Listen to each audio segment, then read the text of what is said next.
CM Hindustan. मैं जगदीश कबीरा आपका स्वागत करता हूं कहानी ड्रीमर्स की में। और आज हमारा स्पेशल सेशन है।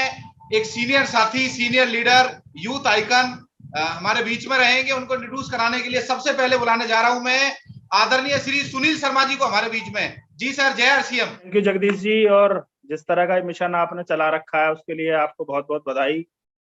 क्योंकि लीडर जो होता है वो पहल करता है, बाकी तो दुनिया उसके पीछे पीछे चलती है। सर, लोग कॉपी कर सकते हैं पर एक शुरुआत करने वाला, टीसी सर ने शुरुआत की, बहुत सारी कंपनियां बाद में शुरू हुई और आपने जिस तरह से पहल की तो उसके लिए आपको बहुत बहुत बधाई। और टाइगर टीम में बहुत बड़े लीडर के रूप में आपको जाना जाता है। और आज की अगर मैं स्पेशली बात करूं तो आशीष सर की क्या बात करें। उनकी ट्रेनिंग जम्मू में हमने ली, हम बहुत एक्साइटेड थे कि भाई इस उम्र में इतना एक्साइटमेंट उनके अंदर है, इस तरह की नॉलेज डायरेक्ट सेलिंग को लेके स्पेशली उनके पास बहुत बहुत बहुत सारा डेटा है, बहुत सारी नॉलेज है। और आज उस खजाने में से बहुत कुछ हमें मिलने वाला है। बहुत बार लगता था कि उनकी कोई स्पेशल ट्रेनिंग हमें मिले, पर वो कई बार चांस उस तरह के मिल नहीं पाते पाते थे। पर जूम के माध्यम से, जूम ने तो सारे बैरियर तोड़ रखे हैं, हम कहीं से भी कुछ भी सीख सकते हैं। तो आज शायद गोल्डन डे है टाइगर टीम के लिए। और जो प्रोग्राम 8 बजे से होता था, अगर वो 7 बजे से शुरू हुआ है तो इसका मतलब रियली कुछ बड़ा होने वाला है। Yes sir. और मैं स्पेशली बहुत एक्साइटेड हूँ क्योंकि मेरी आशीष सर से 5 बजे बात हुई थी कि मैं कहा क्या धमाल होने वाला है। उन्होंने बताया आज धमाल नहीं, आज बहुत बड़ा कुछ होगा, बट डायरी पेन लेके रखना। तो मेरी सभी साथियों से रिक्वेस्ट है कि सर डायरी पेन जरूर ले लें, क्योंकि एट ए टाइम आप ढूंढोगे तो बहुत कुछ आपके हाथ से निकल सकता है। और सभी साथी स्क्रीनशॉट लेके डाल दें कि भाई साहब मीटिंग शुरू हो गई है, 8 बजे का वेट ना करें और फटाफट से ज्यादा लोगों को इनवाइट करके इस पे बुला लीजिए। क्योंकि ये मीटिंग खत्म होने के बाद लोग यूट्यूब पे देखेंगे, वहां देखेंगे, सर उतना नहीं हो पाता। जो एक लाइव जो चलता है उसका मजा ही कुछ और है। क्योंकि बाद में कोई 90 मिनट की मीटिंग को लगातार नहीं देख पाता, डिस्टर्ब रहते घर में बहुत। आप समझ सकते हैं कि बड़ा मामला वैसा रहता है। अभी मीटिंग टाइम है तो मीटिंग टाइम में देखो, बाद के चक्कर में मत रहो। तो thank you Jagdish ji, over to you. Thank you sir. और कहानी ड्रीमर्स प्लेटफॉर्म को इंतजार था सर का। हम इंतजार कर रहे थे सर, अब आप आए, अब आप आए, क्योंकि यूथ आइकन है आप। और आपको देख के हमने चलना सीखा है। पूरा टाइगर टीम आपका ट्रेनिंग का मुरीद है और बहुत चाहते हैं आपको। तो हिंदुस्तान के किस किस शहर से सर को सुनने के लिए अभी हैं, तो अपने अपने शहर का नाम आप लिख सकते हैं फटाफट, फिर हम सर को बुलाएंगे। यस, बर्दार, Hardoi, Shamli, Agra, Udhampur, great great, Faridabad, Faridabad, Fatehabad, Morena, Hindaun city, Noida, Moradabad, Meerut, Bharatpur, Jammu, वहां आगरा, बदायूं, नोएडा, बिडुकी, वहां आगरा, सहारनपुर, गुजरात, नई दिल्ली, पहासू, सिरसा, गुरुग्राम, सिरसा, रुड़की, यमुनानगर, दादरी, ग्रेटर नोएडा, भदोही, लड़पुरा, मंडावला, बहरोड, क्या बात है, खुर्जा, इटावा, हर शहर से, हर हरिद्वार, दिल्ली, बहुत शहर से सर को सुनने के लिए आए हुए हैं। जहां मैं जानता हूं हम सभी के रोल मॉडल हैं। रूबी पिन कोई आसान नहीं है लेना, हमारी ड्रीम पिन हो सकती है। तो मैं आपकी जोरदार तालियों के बीच में बुलाने जा रहा हूं youth icon of India, hero of Hindustan, आदरणीय श्री आशीष कुमार जी को आपके बीच में जोरदार तालियों के साथ। जी सर, वेलकम करता हूं सर। जय आरसीएम। जय आरसीएम जगदीश जी। जय आरसीएम सर। सबसे पहले मैं आपको बधाई देना चाहता हूं, जो बेहतरीन आपने ये मुहिम चला रखी है कि सारी टीम को एकजुट एक मंच पे रखने का। देखिए, leader out of the box सोचता है, लीडर दुनिया से अलग हटके सोचता है, और आपने ऐसा ही सोच बनाई। और उसके माध्यम से, उसके बदौलत आज इतनी विपरीत परिस्थितियों के बावजूद भी सारी टाइगर टीम एक मंच पे हर रोज इकट्ठा हो पा रही है और लगातार हम सीख पा रहे हैं। इस चीज के लिए आप बहुत बहुत बधाई के पात्र हैं। परमात्मा आपको बुलंदियां दे भविष्य में। आज का जो सेशन है सर, मिक्स मैच रहेगा। बहुत सारे साथी नए हैं, उनसे रूबरू होने का मौका मिलेगा। और बहुत सारे साथी काफी समय से इस काम को कर रहे हैं, वो कैसे अपने काम को स्पीड दे सकते हैं, कैसे और अच्छे पोटेंशियल साथियों को सिस्टम में लेके आ सकते हैं, आज हम उस पर भी कुछ पॉइंट टू पॉइंट बात करेंगे। मैं चाह रहा था कि कोई टाइम का थोड़ा सा आगे पीछे हो रहा था, तो मैं चाह रहा था कुछ लोग कंफ्यूज हैं टाइम को लेके, तो और हम 1-2 मिनट रुकते हैं ताकि और लोग शामिल हो सके और फिर हम पूरा प्रोसेस स्टार्ट करें, या स्टार्ट करें सर? 7:25 हो चुके हैं sir. Okay sir, okay, We are on thank you. time। Okay sir, बिल्कुल। टाइगर टीम की पहचान है डिसिप्लिन, और हमें उस डिसिप्लिन को बरकरार रखना है, उसको बिल्कुल भी उससे भटकना नहीं है। तो हम अपने कार्यक्रम की शुरुआत करेंगे। देखिए, डिजिटल प्लेटफॉर्म के बहुत सारे फायदे हैं। उसका एक यूनिक फायदा है कि यहाँ पर आप टाइम बाउंड रहते हैं, यहाँ पर आप अपने लक्ष्य से भटक नहीं सकते, अपने समय से भटक नहीं सकते। तो हम अपनी बातचीत शुरू करेंगे। आज लगभग 80-90 मिनट का ये सेशन रहेगा। मुझे पूर्ण विश्वास है कि आप लोग अगले 80-90 साल। तो मैं अपने कार्यक्रम की शुरुआत करता हूँ। आज का जो टॉपिक है, व्हाई नॉट आरसी में एज अ कैरियर। लोग तरह तरह की बातें करते हैं कैरियर को लेके, लेकिन कैरियर क्या है, किस प्रकार का कैरियर हमें चुनना चाहिए, कैरियर का मतलब क्या है, लोगों को बेसिक चीजें भी नहीं मालूम। तो आज हम उस पर थोड़ा बात करेंगे।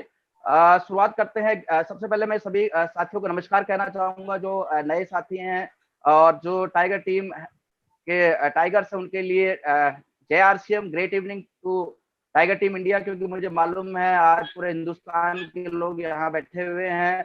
उम्मीद करता हूँ कि आप लोग स्वस्थ होंगे, सुरक्षित होंगे, और इस नए प्रकार की जीवन शैली का आनंद ले रहे होंगे।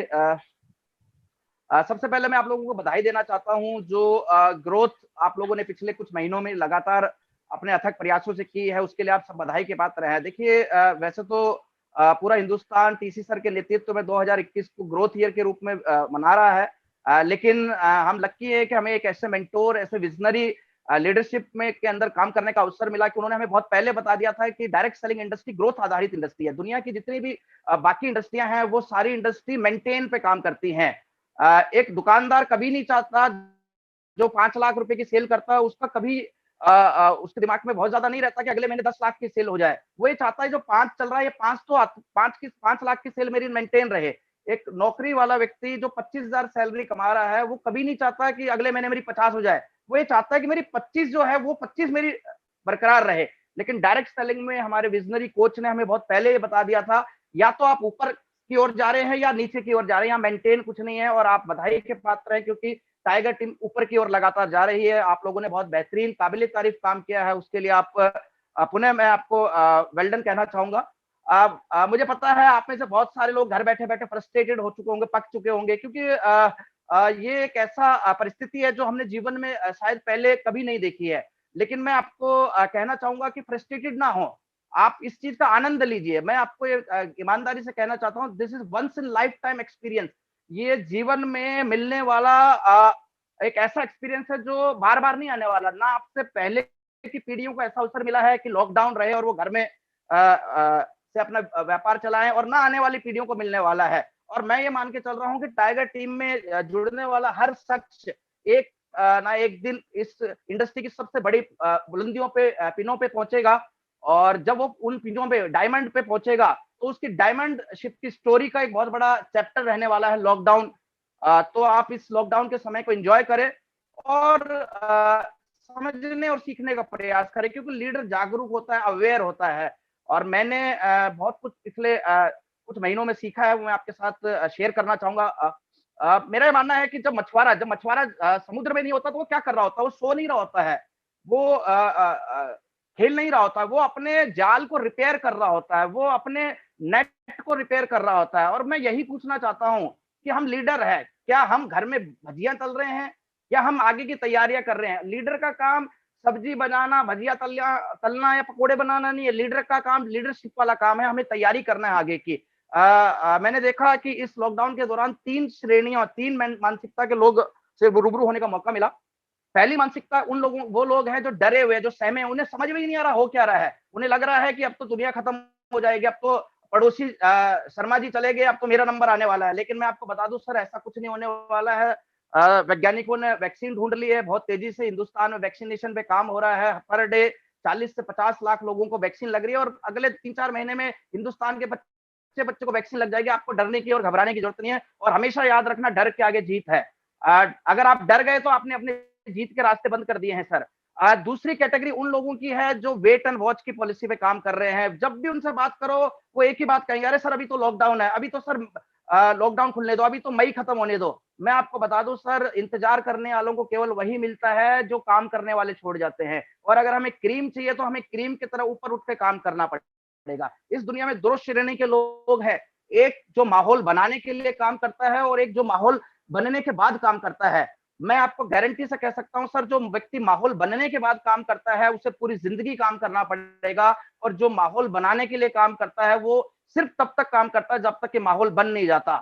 और तीसरी कैटेगरी आज की डेट में उन लोगों की है जो तैयारी करने में जुटे हुए हैं, जो लगातार अपने आप को अपडेट, अपने आप को अपग्रेड करने के में लगे हुए हैं। उन्हें मालूम है कि भविष्य, वर्तमान कैसा भी चल रहा हो, भूत कैसा भी रहा हो, लेकिन भविष्य सुनहरा होने वाला है। वो भविष्य की तैयारी कर रहे हैं। उन्हें समझ में आ रहा है कि 2025 एक बहुत बड़ा स्वर्णिम युग शुरू होने वाला है डायरेक्ट सेलिंग का। वो उसकी तैयारी में, वो अपनी टीम को सिखा रहे हैं, वो खुद सीख रहे हैं, वो प्रोडक्ट नॉलेज ले रहे हैं, वो नेटवर्क बिल्डिंग के तरीके सीख रहे हैं, वो तरह तरह की एजुकेशन ले रहे हैं अपने आप को और अपने आगे की तैयारियों को देखते हुए। और इस प्रकार के लोगों को हम कहते हैं ट्रांसफॉर्मेटिव माइंडसेट, बदलाव की मानसिकता वाले लोग। देखिए, जीवन में आपने सुना होगा, जो समय पे बदल जाता है वो जीत जाता है, और जो समय पे नहीं बदल पाता वो हार जाता है, पिछड़ जाता है। और ये लोग जो समय पे बदल रहे हैं वो जीत की तैयारी कर रहे हैं। मेरा ये मानना है, life is only as good as your mindset. जिंदगी उतनी ही बेहतर होती है जितनी आपकी मानसिकता। अगर आपका माइंडसेट पॉजिटिव है तो आपकी लाइफ पॉजिटिव है, अगर आपका माइंडसेट नेगेटिव है तो आपकी लाइफ नेगेटिव है। और मेरा पूर्ण विश्वास है कि टाइगर टीम का हर एक टाइगर इस तीसरी कैटेगरी से बिलोंग कर रहा है, जो अपने आप को अपग्रेड कर रहा है, जो अपनी टीम को लगातार अपग्रेड कर रहा है, जो अपनी तैयारियों को लगातार बढ़ा रहा है, और जो पॉजिटिव बातें सोच रहा है, पॉजिटिव तैयारियां भविष्य को देख पा रहा है। सर, आज की परिस्थिति में इस समय हमें 3 काम इस समय जरूर करने हैं, जिनसे मैं आपकी बातचीत की शुरुआत करना चाहूंगा। सबसे पहला काम करना, आपको खुद का और अपने परिवार के स्वास्थ्य का ध्यान रखना है सर। जान है तो जहान है। सर देखिए, अगर हम स्वस्थ रहेंगे तो हम बिजनेस तो कभी ना कभी खड़ा कर ही लेंगे। अगर हमें कुछ हो गया या हमारे परिवार में किसी को कुछ चैलेंज आ गया तो हमारे लिए आगे के रास्ते थोड़े डिफिकल्ट हो सकते हैं। तो सबसे पहले अपने आप को और अपने परिवार को स्वस्थ रखने का प्रयास करें, और उसके लिए आपको कोई बहुत ज्यादा कुछ नहीं करना है सर। आपको उसके लिए अपने आप को फिजिकली और मेंटली हेल्दी रखना है। उसके लिए क्या है, कुछ बेसिक स्टेप है। आप पीवीएमएफ ब्रेकफास्ट का इस्तेमाल करें, आप लाइट फूड खाएं, आप गर्म पानी का इस्तेमाल करें, आप दिन में कुछ समय अपनी बॉडी को दें, कम से कम 40 मिनट आप अपनी बॉडी पे लगाएं। आप योगा कर सकते हैं, आप मेडिटेशन कर सकते हैं, आप कुछ लाइट एक्सरसाइज कर सकते हैं अगर आपके पास स्पेस अवेलेबल है। और जैसा कि गुरुदेव कह रहे, गुरुदेव का आदेश है कि टाइगर टीम मई को हेल्थ अवेयरनेस मंथ के रूप में विकसित कर रही है। तो हमारा उद्देश्य है कि हम, देखिए, मेरा ये मानना है कि हम हमारे अकेले स्वस्थ रहने से हम स्वस्थ नहीं रह सकते। अगर हमारे पड़ोसी बीमार हैं, हमारे रिश्तेदार बीमार हैं, तो हमें कहीं ना कहीं उसका डैमेज उठाना पड़ सकता है। तो हमें अपने पड़ोसियों और अपने रिश्तेदारों को भी स्वस्थ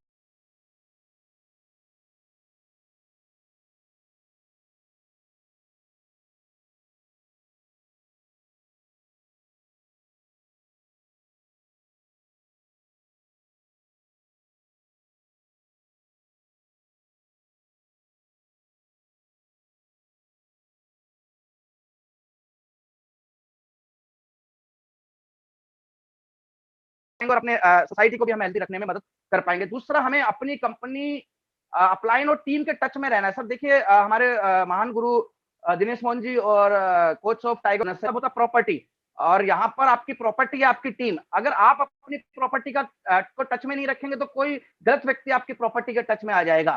तो मैं नहीं चाहता कि कोई गलत व्यक्ति आपकी टीम के टच में आए और उसे मिसगाइड करे। तो आप अपनी टीम के टच में रहें और रेगुलर उनको किसी भी माध्यम से, चाहे वो फिजिकल हो या डिजिटली, अपनी टीम के टच में रहें। और उससे भी ज्यादा जरूरी, आप खुद कंपनी और अपलाइन के टच में रहिए। देखिए, कई बार हो सकता है कि हमें बहुत सारी चीजें समझ में नहीं आती, हम अपने लेवल के हिसाब से देखते हैं। हम में से किसी का बिजनेस 20,000 का हो सकता है, किसी का 2 लाख का हो सकता है, किसी का 5 लाख का, किसी का 20 लाख का, किसी का 50 लाख का, किसी का 2 करोड़ का। लेकिन कंपनी का बिजनेस हम सबसे बहुत ज्यादा बड़ा है। कंपनी आज 20,000 करोड़ के नेटवर्थ को संचालन करती है। तो कंपनी का कोई भी डिसीजन रहेगा, चाहे वो प्रोडक्ट की डिलीवरी को लेके हो या प्रोडक्ट के रेट्स को लेके हो, तो हमें कंपनी के डिसीजन पे फेज रखना है। और जैसा भी ऊपर से दिशा निर्देश आता है, हमें वो अपनी टीम तक वो दिशा निर्देश पहुंचाना। हमेशा याद रखना है कि हम मैसेज नहीं है, हम मैसेंजर हैं। जो भी जानकारियां आपको ऊपर से आ रही है वो अपनी टीम तक पहुंचाए।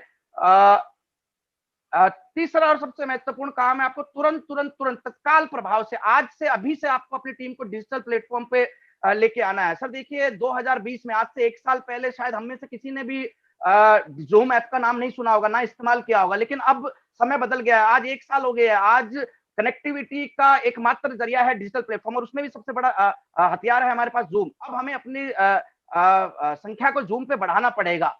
मैं देख पा रहा हूँ कि बहुत सारे ग्रुप बहुत अच्छा काम कर रहे हैं डिजिटल कनेक्टिविटी पे, लेकिन बहुत सारे ग्रुप ऐसे हैं जो किसी कारण से भी लैग कर रहे हैं, उनके बहुत ज्यादा लोग कनेक्ट नहीं हो पा रहे हैं। तो मेरा निवेदन है कि आप लोग हर मीटिंग में कम से कम 2 मिनट डिजिटल प्लेटफॉर्म पे अपनी टीम को लाने का पे बातचीत करें, लोगों को डिजिटली कैसे ज्वाइन होना है, जूम कैसे इस्तेमाल करना है सिखाएं। और जूम पे आने का मतलब मेरा ये नहीं है कि आप जूम में मीटिंगें देखते रहें। मैं हमेशा ये मानता हूं कि हमें जूम का दर्शक नहीं बनना, हमें जूम का खिलाड़ी बनना है। दर्शक चाहे सलमान खान की फिल्म का हो या विराट कोहली के मैच का हो, दर्शक सिर्फ पैसे गवाता है, कमाता नहीं है। पैसे सिर्फ खिलाड़ी कमाता है। और हम जब तक जूम के दर्शक बने रहेंगे, अब मैं देख पा रहा हूं बहुत सारे लोग हैं वो सुबह से शाम तक मीटिंग ही देखते रहते हैं। बीसी सर की मीटिंग खत्म होगी तो कदम सिंह की मीटिंग में चले गए, कदम सिंह की खत्म हो गई तो दीपक बाफना के ग्रुप को ज्वाइन कर लिया, दीपक बाफना का ग्रुप खत्म हो गया तो वो दिनेश चौधरी के ग्रुप में चले गए। सर हमें मीटिंगें देखनी है, लेकिन कौन सी मीटिंग देखनी है ये आपकी अपलाइन जो आपको गाइड करे वही देखनी है। मैं मीटिंग देखने के बजाय मैं आपसे ये निवेदन करूंगा कि आप छोटे छोटे अपने एंड पे अपना लिंक बनाकर अपनी टीम की 5-5 7-7 लोगों की मीटिंगें करना शुरू करें। आप उनको डिजिटली प्लान दिखाएं, आप उनको लिस्ट बनाना कैसे सिखाएं, आप उनको 6 बेसिक पे बात, आप डेली एक प्रोडक्ट पे आप 10 मिनट का सेशन लेना शुरू करें। आपको खिलाड़ी बनना है सर, दर्शक नहीं बनना। दर्शक सिर्फ पैसे गवाता है, खिलाड़ी पैसे कमाता है। और देखिए टीम तो ऑनलाइन हो रही है, टीम तो सोशल मीडिया का यूज कर रही है। अगर वो जूम का यूज नहीं कर रही तो वो कोई ना कोई पबजी या कोई ना कोई गेम खेल रही होगी। तो ये आपने देखना है कि आपकी टीम गेम खेल के, मूवी देख के, चैटिंग करके, फेसबुक का इस्तेमाल करके अपना टाइम बर्बाद कर रही है, क्योंकि वो भी ऑनलाइन है, वो भी डिजिटल प्लेटफॉर्म है। या फिर आपकी टीम जूम का इस्तेमाल करके अपने आप को और अपनी टीम को ट्रेंड कर रही है। और चौथा काम जो आपको इस समय करना है, focus on business closing. Sir आपको बिजनेस क्लोजिंग पे बहुत ध्यान देना है सर। एक मैच है, मैच में आपने 49 ओवर कैसा बैटिंग करी, कैसा खेला, उस पर मायने नहीं रखता। आखिरी ओवर में अगर आपने टीम को जिता दिया तो आपको फायदा होगा उससे। आपने 28 अपनी टीम की एक शानदार क्लोजिंग करा दी तो आप अपनी टीम को अगले 30 दिन के लिए मोटिवेट कर सकते हैं। मैंने कहीं सुना था कि अगर आप अपनी एक टीम को दिन में एक कॉल करते हैं तो आप उसका पूरा दिन उसको चार्जिंग भर देते हैं। अगर आप उसको एक सेमिनार में लेके आते हैं तो उसका पूरा हफ्ता चार्ज भरा रहेगा। लेकिन अगर आप अपने एक लीडर का एक प्रॉपर स्लैब लगवा देते हैं, उसके एक प्रॉपर क्लोजिंग करवा देते हैं, तो आप उस पर पूरे महीने की उसको चार्जिंग दे देते हैं। और अगले 3 दिन में आप ऐसा बहुत सारे लोगों को फुल डे 30 दिन की पूरी चार्जिंग दे सकते हैं एक प्रॉपर क्लोजिंग को लेके।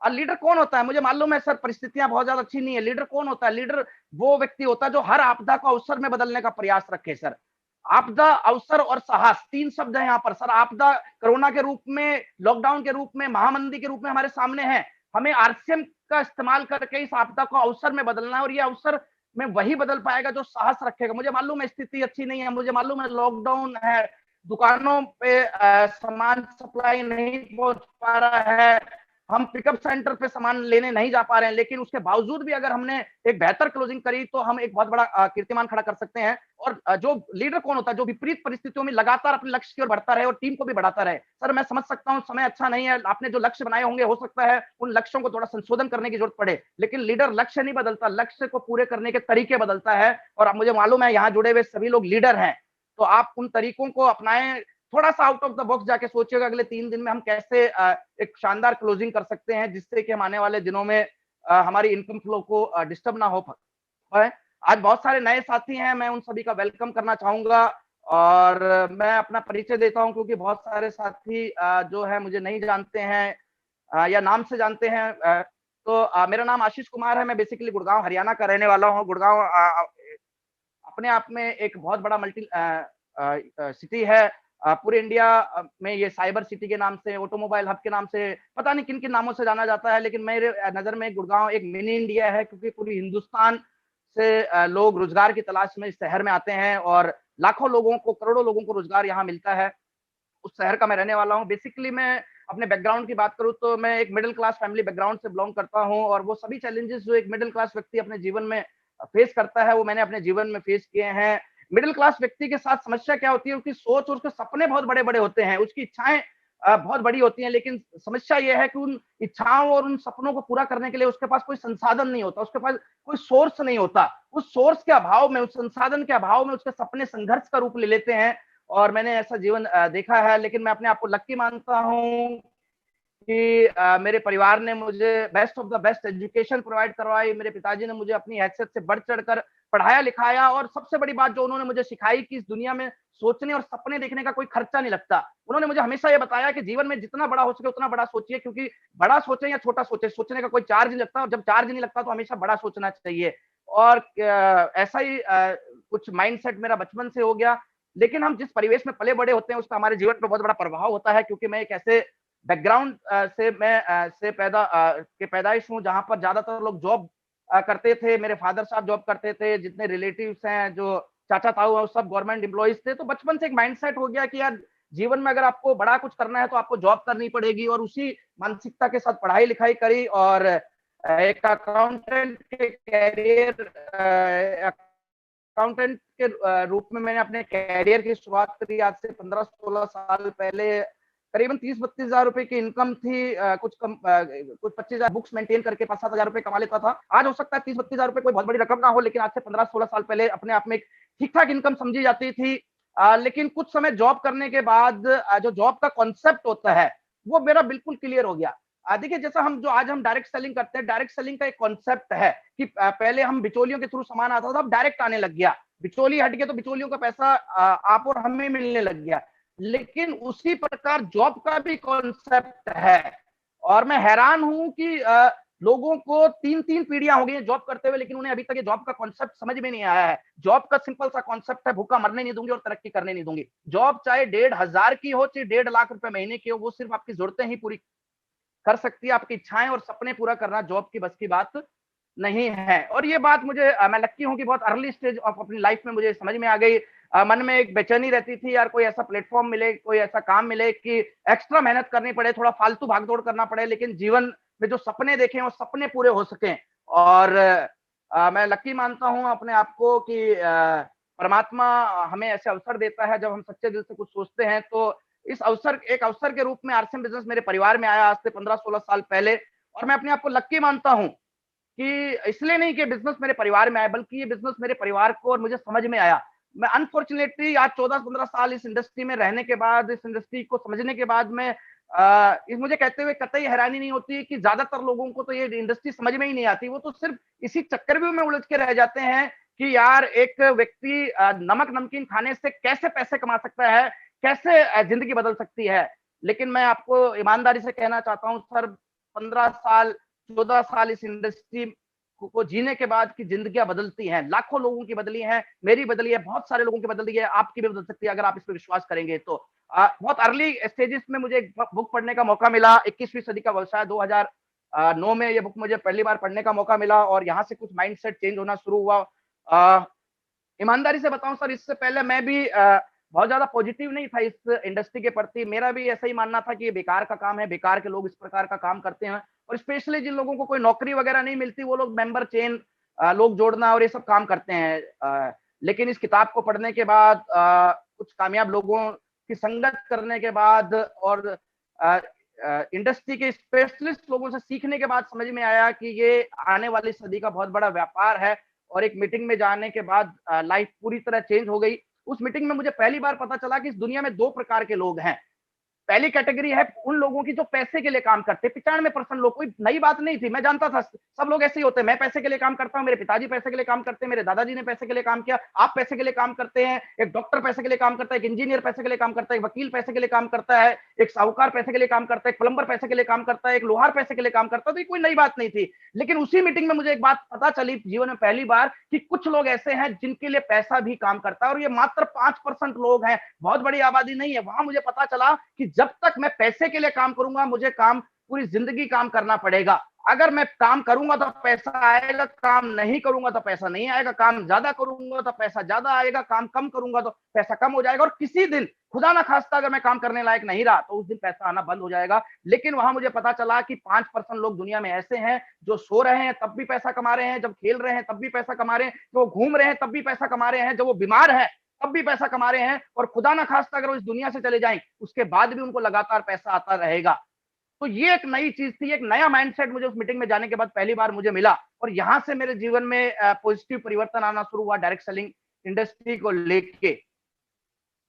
क्योंकि मैं अकाउंट्स बैकग्राउंड से था, तो मैंने वारेन बफे को बहुत पढ़ा था। दुनिया के पिछले 40 सालों से टॉप 4 लोगों में इनका नाम आता है, कभी पहले नंबर पे आ जाते हैं, कभी चौथे नंबर पे आ जाते हैं, कभी दूसरे पे, कभी तीसरे पे, लेकिन पहले 4 लोगों में, अमीर लोगों में इनका नाम रहता है। ये कहते हैं कि if you don't find a way to make money while you sleep you will work until you die. अगर आप कोई ऐसा सोर्स नहीं ढूंढ लें जहां पर आपको सोते समय भी पैसा है, तो आपको मरते दम तक पैसा के लिए काम करना पड़ेगा। और मैं ईमानदारी से बता देना चाहता हूं कि दोस्तों, मैं पूरी जिंदगी मेहनत नहीं करना चाहता था, मैं पूरी जिंदगी पैसे के लिए भागना नहीं चाहता था, मैं मरते दम तक पैसे के लिए काम नहीं करना चाहता था। तो मैंने मन बनाया कि ये काम किया जाए। और यहां पर मैं एक सवाल आपसे पूछना चाहता हूं कि अगर आपको जीवन में मौका मिले तो आप किस कैटेगरी का हिस्सा होना चाहेंगे? आप पैसे के लिए काम करना चाहेंगे, या फिर आप पैसे को अपने लिए काम करवाना चाहेंगे? और बल्कि मैं तो ये कहता हूं, ये सवाल ही गलत है। आप चैट बॉक्स में लिख सकते हैं। मेरा तो ये मानना है सवाल ही गलत है, क्योंकि पहली कैटेगरी का तो ऑलरेडी हम हिस्सा हैं, पैसे के लिए तो हम काम कर ही रहे हैं।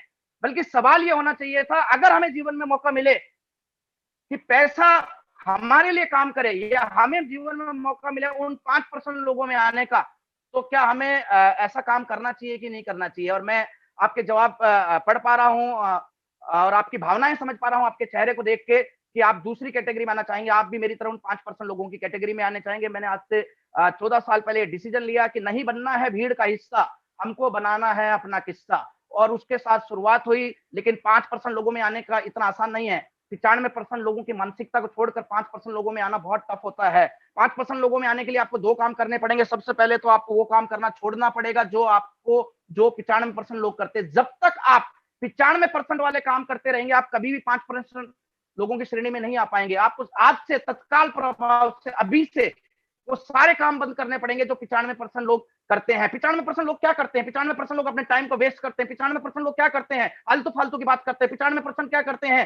दूसरे की टांग खींचते हैं। 95% लोग क्या करते हैं? 95% लोग अपने मूड के अनुसार चलते हैं। वो मूड होता है तो फोन उठाते हैं, मूड होता है तो सामान खरीदने जाते हैं, मूड होता है तो मीटिंग में ज्वाइन करते हैं, मूड होता है तो अपनी टीम को कॉल करते हैं। और मेरा ऐसा मानना है, जिस दिन आपका काम आपके मूड से ज्यादा जरूरी हो जाएगा, उसी दिन आपकी सफलता निश्चित हो जाएगी। जब तक आप मूड के अनुसार चलेंगे, आप 95% में ही बने रहेंगे। अगर आपको मूड के अनुसार, मूड को अपने काम को ज्यादा महत्व देंगे, तो आप अपनी श्रेणी बदल सकते हैं। और दूसरा और ज्यादा इंपॉर्टेंट काम है, आपको तत्काल प्रभाव से, अभी आज से ही आपको वो काम करने शुरू करने पड़ेंगे जो 5% लोग करते हैं। 95% वाले काम करते करते कभी भी आप 5% लोगों में नहीं आएंगे। आपको 5% वाले काम करने शुरू करने पड़ेंगे। और 5% लोग क्या करते हैं, जगदीश साहब जानना चाहेंगे? 5% लोग कहते हैं, if you want to be rich, do what rich people do. वो कहते हैं कि अगर आपको अमीर बनना है तो वो कीजिए जो अमीर लोग करते हैं। और अमीर लोग क्या करते हैं? अमीर लोग अपना 100 घंटा लगाने के बजाय 100 लोगों को इकट्ठा करते हैं, उन्हें तैयार करते हैं, एक एक घंटा उनका लगवाते हैं। और इसी को बिजनेस की भाषा में कहा जाता है नेटवर्किंग। और मैं आपको दिखाना चाहता हूं कुछ ऐसे अमीर लोगों के उदाहरण जिन्होंने नेटवर्क बना के दुनिया में 5% लोगों की श्रेणी में अपना नाम शामिल किया। कुछ लोग अगर अनम्यूट हो सकते तो मैं जानना चाहूंगा, ये क्या है सर? मैकडोनल्ड्स का नाम सुना है जगदीश भाई? Yes sir, yes sir. Sir किस लिए प्रसिद्ध है? बर्गर और बहुत सारे आउटलेट्स पूरे वर्ल्ड में हैं इनके सर। Okay okay okay. ज्यादातर लोगों को लगता है कि मैकडोनल्ड्स बर्गर की वजह से मैकडोनल्ड बना। आप मुझे बताइए सर, जगदीश भाई बाटा चौक पे मैकडोनल्ड से बढ़िया बर्गर बनाने वाला है, लेकिन क्या आप उसका नाम जानते हैं सर? नहीं सर। चलो कोई बात नहीं, आप पलवल के रहने वाले हैं, इसलिए आपको फरीदाबाद का नहीं मालूम है। पलवल में भी अलीगढ़ चौराहे पे मैंने सुना है कि नथुराम बहुत बढ़िया समोसे बनाता है। आप उसको जानते हैं क्या साहब? हाँ सर, वो तो अपने शहर में ही है ना बस। हाँ, तो समझिए सर, यही बात हमें समझना है कि मैकडोनल्ड्स बर्गर की वजह से प्रसिद्ध नहीं है। मैकडोनल्ड्स बर्गर की वजह से हम उसे नहीं जानते। हम इसलिए जानते हैं कि मैकडोनल्ड्स ने बर्गर बनाने वालों का नेटवर्क बनाया। आज मैकडोनल्ड्स के पास पूरी दुनिया में 1,25,000 आउटलेट हैं। अगर एक आउटलेट से पर डे 100 बर्गर बिके, तो इसका सीधा सा मतलब है 125 करोड़ बर्गर पर डे बिकते हैं सर। अगर बर्गर बनाने बैठ जाए मैकडोनल्ड का पूरा खानदान, तो अगले 100 जन्म में भी 125 करोड़ मैकडोनल्ड बर्गर नहीं बना सकता सर। यस, तो हमें ये गलतफहमी दूर करनी पड़ेगी कि वो मैकडॉनल्ड्स बर्गर बना के अमीर बना। उसने बर्गर बनाने वाले और बेचने वालों का नेटवर्क बनाया है। सर बाटा का नाम सुना होगा सर आपने, यस, हर यस, शहर में हिंदुस्तान में बाटा बहुत प्रसिद्ध है। किस लिए प्रसिद्ध है सर? बाटा जूते चप्पलों के लिए। बिल्कुल सही कह रहे हैं कुछ साथी, बिल्कुल जूते चप्पलों के लिए। बहुत सारे लोगों को लगता है कि बाटा इसलिए बाटा बना क्योंकि जूते चप्पल बनाता है। अरे जूते चप्पल तो आपकी गली के नुक्कड़ पे भी बहुत सारे लोग बनाते हैं। जूते चप्पल बनाने वालों के घर तो हर गांव में 2-4 घर रहते हैं। क्या आप उनको जानते हैं? नहीं, आप उनको नहीं जानते, क्योंकि बाटा सिर्फ अकेले जूते चप्पल बना के नहीं बना। बाटा के पूरे हिंदुस्तान में 8,000 आउटलेट है। अगर एक आउटलेट से 100 जोड़ी जूते चप्पल बिकते हैं तो एक दिन में 8 लाख जोड़ियां जूते चप्पल बिकते हैं। सर इसका मतलब यह है कि बाटा का अगर पूरा खानदान जूते जोड़ी चप्पल बनाने बैठ जाए तो पूरी जिंदगी में 8 लाख जोड़ियां नहीं बना सकता, उतना वो एक दिन में बेच रहा है, क्योंकि उसने नेटवर्क बनाया सर। 8,000 डीलर्स का नेटवर्क बनाया। आपने और हमने जियो का नाम सुना होगा सर, सुना है जगदीश भाई? यस सर, यस सर, क्या है सर ये सिम है सर जियो सिम की। है सर। बिल्कुल बिल्कुल बिल्कुल। क्या आज से 4-5 साल पहले जियो की सिम थी सर? नहीं सर, लेकिन ये सिम ये मोबाइल तो हम पिछले 20 सालों से यूज कर रहे हैं। लेकिन अगला पिछले कुछ 3 सालों में जियो ने ऐसा क्या कर दिया कि सब चीजों को पछाड़ के जियो आगे निकल गई। सर जियो ने सिर्फ सिम नहीं दी, जियो ने सिम देखकर एक नेटवर्क बनाया सिम यूज करने वालों का। आज हिंदुस्तान में 50 करोड़ यूजर हैं जियो के। अगर एक यूजर से पर मंथ 100 रुपए का रिचार्ज हो तो पर मंथ 5,000 करोड़ का बिजनेस होता है सर जियो का। यस, इसका मतलब ये आप समझ रहे हैं सर कितना बड़ा। ये जितने भी लोग हैं ये सब लोगों ने क्या किया सर, इन सब लोगों ने नेटवर्क बनाया। और आपको भी और हमें भी ये समझ अपने दिमाग में गांठ बांध लेनी है कि हम अकेले हेल्थ कार्ड बेचकर, हम अकेले गामा ओरिजिनल का इस्तेमाल करके, हम अकेले नमक नमकीन खा के हम लखपति करोड़पति नहीं बन सकते। हम 95% लोगों से की भीड़ से निकल के 5% लोगों में नहीं आ सकते। हमें सब नेटवर्क बनाना पड़ेगा। हाँ समस्या ये है कि हमारे पास 2.5 लाख करोड़ रुपया नहीं है कि हम पूरे हिंदुस्तान में हजार रुपए का सामान फ्री बांटे 1 साल और 1 साल बाद सबका कार्ड बनवा दे और आप बोले पैसे देके खरीदो। हमारे पास हो सकता है 8,000 दुकानें नहीं है जहां पर हम फ्री में राशन बांट दें। लेकिन हर हिंदुस्तानी के पास 2 ऐसी चीजें हैं जिनका इस्तेमाल करके वो रिलायंस से बड़ा नेटवर्क बना सकता है, वो मैकडॉनल्ड से बड़ा नेटवर्क बना सकता है, बल्कि मैं तो ये कह सकता हूँ कि दुनिया के सबसे अमीर व्यक्ति से बड़ा नेटवर्क बना सकता है। और ये 2 चीजें हर हिंदुस्तानी के पास है। सबसे पहला है कुछ खाली समय। आप देखिए, चाहे अमीर हो, गरीब हो, हिंदू हो, मुसलमान हो, सिख हो, ईसाई हो, कुछ भी उसका बैकग्राउंड हो, हर व्यक्ति को परमात्मा ने 24 घंटे दिए और उन 24 घंटों में से 17-18 घंटे का उसके पास लेखा जोखा है। लेकिन उसके पास अभी भी 5 से 6 घंटे ऐसे हैं जिसका उसके पास कोई अकाउंटिंग नहीं है। अगर इन 5 से 6 घंटों का उसने सही इस्तेमाल किया, सही रास्ता इस्तेमाल करने का ढूंढ लिया, तो वो नेटवर्क बना सकता है। और दूसरा उसके पास है कुछ खास जानकार। सर नेटवर्क रास्ते चलते लोगों का नहीं बनता। सर नेटवर्क में आपको बस में प्लान नहीं दिखाना, बस में चलते आदमी को नहीं ज्वाइन कराना, ट्रेन में बैठे आदमी को ज्वाइन नहीं कराना। कोई नहीं जुड़ता सर आपके साथ अनजान, सब जानकार जुड़ते हैं। और हर इंसान के पास जानकार है। अगर एक व्यक्ति अपने आप को अनाथ भी कहता है तो उस अनाथ को भी पाल पोस कर किसी ने बड़ा किया होगा। हो सकता है उसके सगे ना हो, लेकिन कुछ ना कुछ जानकार हर व्यक्ति के पास है। और कुछ खाली समय हर दिन एक व्यक्ति के पास रहता है। उस खाली समय का इस्तेमाल करके कुछ खास जानकार लोगों को जानकारी देके वो हिंदुस्तान में नहीं पूरी दुनिया का सबसे बड़ा नेटवर्क खड़ा कर सकता है सर। और अगर हमने नेटवर्क खड़ा कर लिया तो हम भी उन लोगों की श्रेणी में आ सकते हैं जो सोते समय भी पैसा कमाते हैं। क्या आप आना चाहेंगे साहब? यस सर, बिल्कुल बिल्कुल आना चाहेंगे। और ये बात मुझे आज से 14 साल पहले समझ में आ गई थी। और जिस समय मुझे ये बात समझ में आई, मैंने अपनी जॉब को क्विट किया और इस बिजनेस को फुल टाइम करने का मन बनाया। जब मैंने फुल टाइम करने का मन बनाया तो बहुत सारे लोगों ने कहा कि जॉब छोड़ने की क्या जरूरत थी, आप जॉब के साथ भी इस काम को कर सकते थे। लेकिन मेरा एक मानना है कि multitasking is a myth due to which performance become. Multitasking एक मिथ है, एक भ्रम है। हमें बहुत बरगलाया जा रहा है कि आप एक साथ कई काम कर सकते हैं। बहुत सारे लोग कहते हैं कि आप करना चाहें तो 10 काम कर सकते हैं। नहीं कर सकते सर। परमात्मा ने हमें एक समय में एक काम करने के लिए ही बनाया है। हम तो ऐसे प्राणी हैं, अगर हम टीवी देख रहे हैं और अचानक किसी का मोबाइल आ जाए, फोन आ जाए, तो हम टीवी देखते देखते फोन इस्तेमाल नहीं कर सकते। या तो हमें टीवी बंद करना पड़ता है या फिर टीवी की आवाज कम करनी पड़ती है, तब जाकर हम उस फोन को अटेंड कर पाते हैं। और यहाँ लोगों को लगता है कि नौकरी भी कर ले, ओवर टाइम भी कर ले, उसके बाद एक दुकान भी चला ले, उसके बाद रिश्तेदारी की शादियां भी निभा दे और उसके बाद तू डायमंड भी बन जा। सर क्या ऐसा पॉसिबल है जगदीश भाई? No sir, no sir.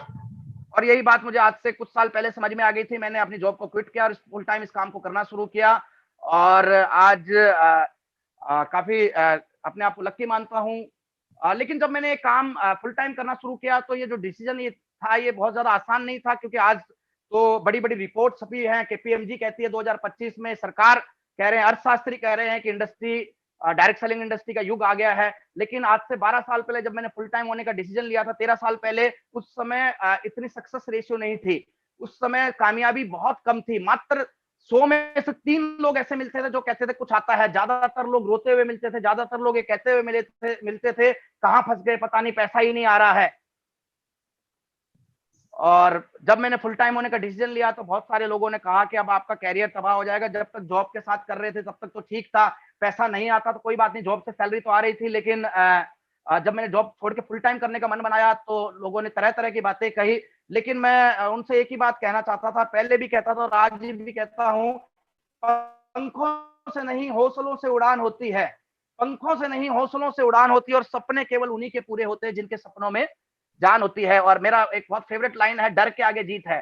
Sir, जब तक आप डरेंगे, आपने अपने जीत के रास्ते बंद कर रहे हैं। अगर आपको जीत के रास्ते खोलने हैं तो आपको डर से आगे निकलना पड़ेगा। मुझे मालूम है, छक्का मारना है तो क्रीज से बाहर निकलना पड़ेगा। क्रीज से बाहर निकल के छक्का मारने में स्टंप होने का खतरा है, लेकिन ये भी गारंटी है क्रीज में खड़े खड़े छक्का नहीं लगेगा सर। और मैंने वो डर से आगे निकला और आज इस इंडस्ट्री में मैंने 14 साल अपने पूरे कर लिए हैं। परमात्मा की दया से 512 रुपए से सफर शुरू होके आज टोटल फैमिली इनकम की बात करें तो 6 करोड़ से ज्यादा की इनकम इस इंडस्ट्री से मेरे परिवार में आ चुकी है। लेकिन मैंने जब कभी कभी मैं सोचता हूं तो मैं रियल में सोचता हूं कि यार, क्या आरसीएम या नेटवर्क मार्केटिंग में ही इतना कम रेशियो है क्या? क्या दूसरे धंधों में जितने लोग जुड़ते हैं क्या सारे लोग कामयाब हो जाते हैं क्या? तो मैंने कुछ समय पहले कुछ आंकड़े निकाले और वो आंकड़े मैं आप लोगों के साथ शेयर करना चाहता हूं कि रियलिटी क्या है।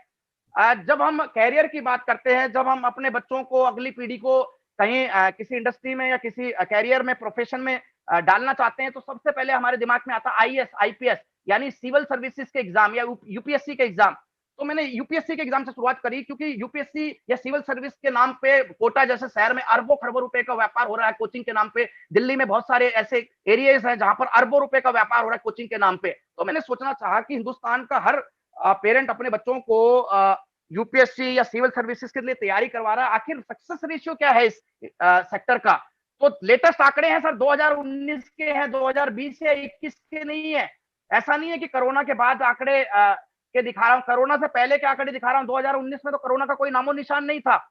2019 के आंकड़े ये बताते हैं कि 2019 में यूपीएससी एग्जाम के लिए 8 लाख लोगों ने अप्लाई किया, उसमें से मात्र 11,845 लोगों ने वो एग्जाम क्लियर किया, और उसमें से 2000 लोग सिर्फ शॉर्टलिस्ट हुए, और उनमें से सिर्फ 800 लोगों का सिलेक्शन हुआ। जगदीश जी, अगर कैलकुलेटर है आपके आसपास तो आप जरा 800 लोगों को 8 लाख लोगों को भाग दीजिए सर 800 में से, तो आपका कैलकुलेटर जवाब देगा 0.001। यानी 10,000 लोगों में से एक आदमी को सक्सेस मिली है सर। डायरेक्ट सेलिंग इंडस्ट्री तो इससे लाख गुना अच्छी है सर, 100 में से 3 को गारंटी देती है, और मैं तो ये कहता हूँ 100 की गारंटी है अगर वो सिस्टम पे रह के काम करे। लेकिन मेरे मन ने कहा कि यार, ये यूपीएससी सिविल सर्विस तो ऑल इंडिया का एग्जाम है, हो सकता है थोड़ा टफ होता होगा, इसलिए ज्यादा लोग क्लियर नहीं कर पाते होंगे। तो स्टेट लेवल का एसएससी, जो स्टेट सिलेक्शन कमीशन का एग्जाम होता है, उसका आंकड़ा देखते हैं। तो उसका जो 2017 का जो आंकड़ा है वो मैं आपको दिखाना चाहता हूं। 30 लाख लोगों ने 2017 में अप्लाई किया सर, और इन 30 लाख लोगों में से जो सक्सेस रेशियो है वो है 0.3। यानी आप समझ लीजिए सर, 30,000 लोगों में से एक आदमी, सिर्फ एक आदमी क्लियर कर पा रहा है सर एसएससी का। हम तो 100 लोगों में से 3 की गारंटी और 100 के 100 का वादा करते हैं कामयाबी का। डायरेक्ट सेलिंग इंडस्ट्री, रेलवे की नौकरी के लिए बहुत हिंदुस्तानी बहुत दीवाने हैं, रेलवे की सरकारी नौकरी के लिए, चाहे वो चपड़ासी ही क्यों ना लग जाए, चाहे वो स्वीपर ही क्यों ना लग जाए, रेलवे के पीछे बहुत भागते हैं हिंदुस्तानी लोग। पिछले 3 सालों में रेलवे ने सर 90,000 जॉब निकाली है, और आप हैरान रह जाएंगे, 90,000 जॉबों के लिए 2 करोड़ 80 लाख लोगों ने अप्लाई किया है सर। इसका मतलब क्या है सर? इसका मतलब ये है कि आप समझ लीजिए सर कि हर 30,000 लोगों पे 9 लोगों को सिर्फ नौकरी मिल रही है सर। हम तो सर 100 के 100% की गारंटी देते हैं, और 3 का तो आंकड़ा जग जाहिर है कि 3% लोग तो 100 में से डायमंड बनते ही बनते हैं। बैंकिंग हिंदुस्तान में ग्रामीण क्षेत्र में स्पेशली बैंकिंग की नौकरी को बहुत महत्व देते हैं। 2.8% का सक्सेस रेशियो है सर। और मैं ऐसे सैकड़ों आपको उदाहरण दिखा सकता हूं जो मैंने पिछले कुछ समय में कलेक्ट किए हैं सर। हिंदुस्तान में पीएमटी मेडिकल की तैयारी करते करते लोग लाखों रुपए खर्च कर देते हैं और उन्हें इस पे 80%, 90%, 95% लोगों को मेडिकल में एंट्रेंस भी नहीं मिलती, उनको एडमिशन भी नहीं हो पाता लाखों रुपए की कोचिंग करने के बावजूद। और जो लोग एडमिशन कर पाते हैं उनमें से भी 50% से ज्यादा लोग कभी डॉक्टर नहीं बन पाते। और सर बहुत सारे मेरे पास आंकड़े हैं जो मैं आपको बताऊंगा। तो ये कुछ आंकड़े हैं जो मैं आपको बताना चाह रहा था। बाकी आंकड़े हम किसी दिन, तो मैंने लोगों को कहा कि यार क्यों नहीं हम आरसीएम को कैरियर के रूप में कर सकते। आरसीएम तो इन धंधों से बहुत लाख गुना दर्जा है। कोई धंधा 10,000 में 1 को कामयाबी दे रहा है, कोई 30,000 में 9 लोगों को कामयाब कर रहा है। हम तो 100 के 100% लोगों को गारंटी देते हैं जो अगर सिस्टम पर अगले 5 साल सिस्टम पे रह के काम करे। लेकिन समस्या यह है कि हिंदुस्तान में लोगों को मालूम ही नहीं है कैरियर किसे कहते हैं। हर आदमी से बात करो, अभी कैरियर की तैयारी कर रहा हूं, हर पेरेंट से बात करो, मेरा बच्चा कैरियर को लेकर बहुत सीरियस है। अरे आखिर कैरियर है क्या, इस शब्द की परिभाषा तो समझिए। तो आज हम शुरुआत करते हैं कैरियर की परिभाषा से। कैरियर एक ऐसा काम है जिसमें आपको कुछ चीजें मिले, सिर्फ एक चीज नहीं। बहुत सारे लोग कैरियर का मतलब पैसा मान लेते हैं। कैरियर एक ऐसा काम है जिसमें आपको कुछ चीजें मिले और कुछ में कम से कम 5 चीजें तो आपको मिलनी चाहिए उस चीज से। सबसे पहला कैरियर में आपको मिलना चाहिए रेगुलर ग्रोइंग इनकम। इनकम नहीं, रेगुलर और ग्रोइंग इनकम, 2 शब्द है यहाँ पर सर, रेगुलर है और ग्रोइंग इनकम है। अगर आपको एक इनकम आए, जगदीश जी आपको एक जॉब लग जाए 20,000 रुपए की, हर महीने आपको 20,000 रुपए आए, 2021 में भी, 2022 में भी, 2025 में भी, 2035 में भी 20,000 रुपए आए रेगुलर, काम चल जाएगा सर? नहीं सर, क्योंकि सर वो 20,000 के रेगुलर तो आ रहा है लेकिन ग्रो नहीं हो रहा, क्योंकि खर्चे ग्रो हो रहे हैं, लेकिन इनकम का भी ग्रो होना जरूरी है। तो कैरियर में जो पहली चीज आपको ढूंढनी है, वो ढूंढनी है कि ऐसा कैरियर ढूंढना है जहां पर आपको रेगुलर और ग्रोइंग इनकम ऑप्शन हो, ना कि सिर्फ रेगुलर इनकम का ऑप्शन हो।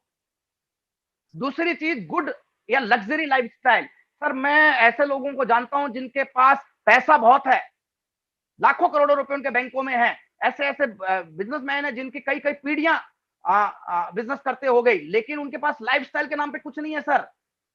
सुबह से शाम तक एक गद्दी पे बैठे रहते हैं, पेट इतना फूल गया है भगवान जाने, और उनके आप कोई आनंद नहीं ले पा रहे। मैं जिस शहर से बिलोंग करता हूं, यहाँ पर जमीनों के रेट बहुत आसमान को छू रहे हैं। एक एक किले के 20-20 करोड़ रुपए का मुआवजा मिला है। ऐसे ऐसे किसान हैं जिनके पास 500-500 करोड़ रुपए मुआवजे के रूप में आए, लेकिन जब आप उनके लाइफस्टाइल देखेंगे, जब आप उनके घर जाके देखेंगे, उन्होंने गाड़ियां खरीद ली है महंगी महंगी, लेकिन जब वो गाड़ी के सामने खड़े होते हैं तो चाबी दिखाने के बावजूद भी सामने वाला मानता नहीं कि इसकी गाड़ी है, क्योंकि लाइफस्टाइल नहीं। उनके घर जाओगे तो आज भी टूटी चप्पलें हैं, टूटी खाटों में वो लोग सोते हैं।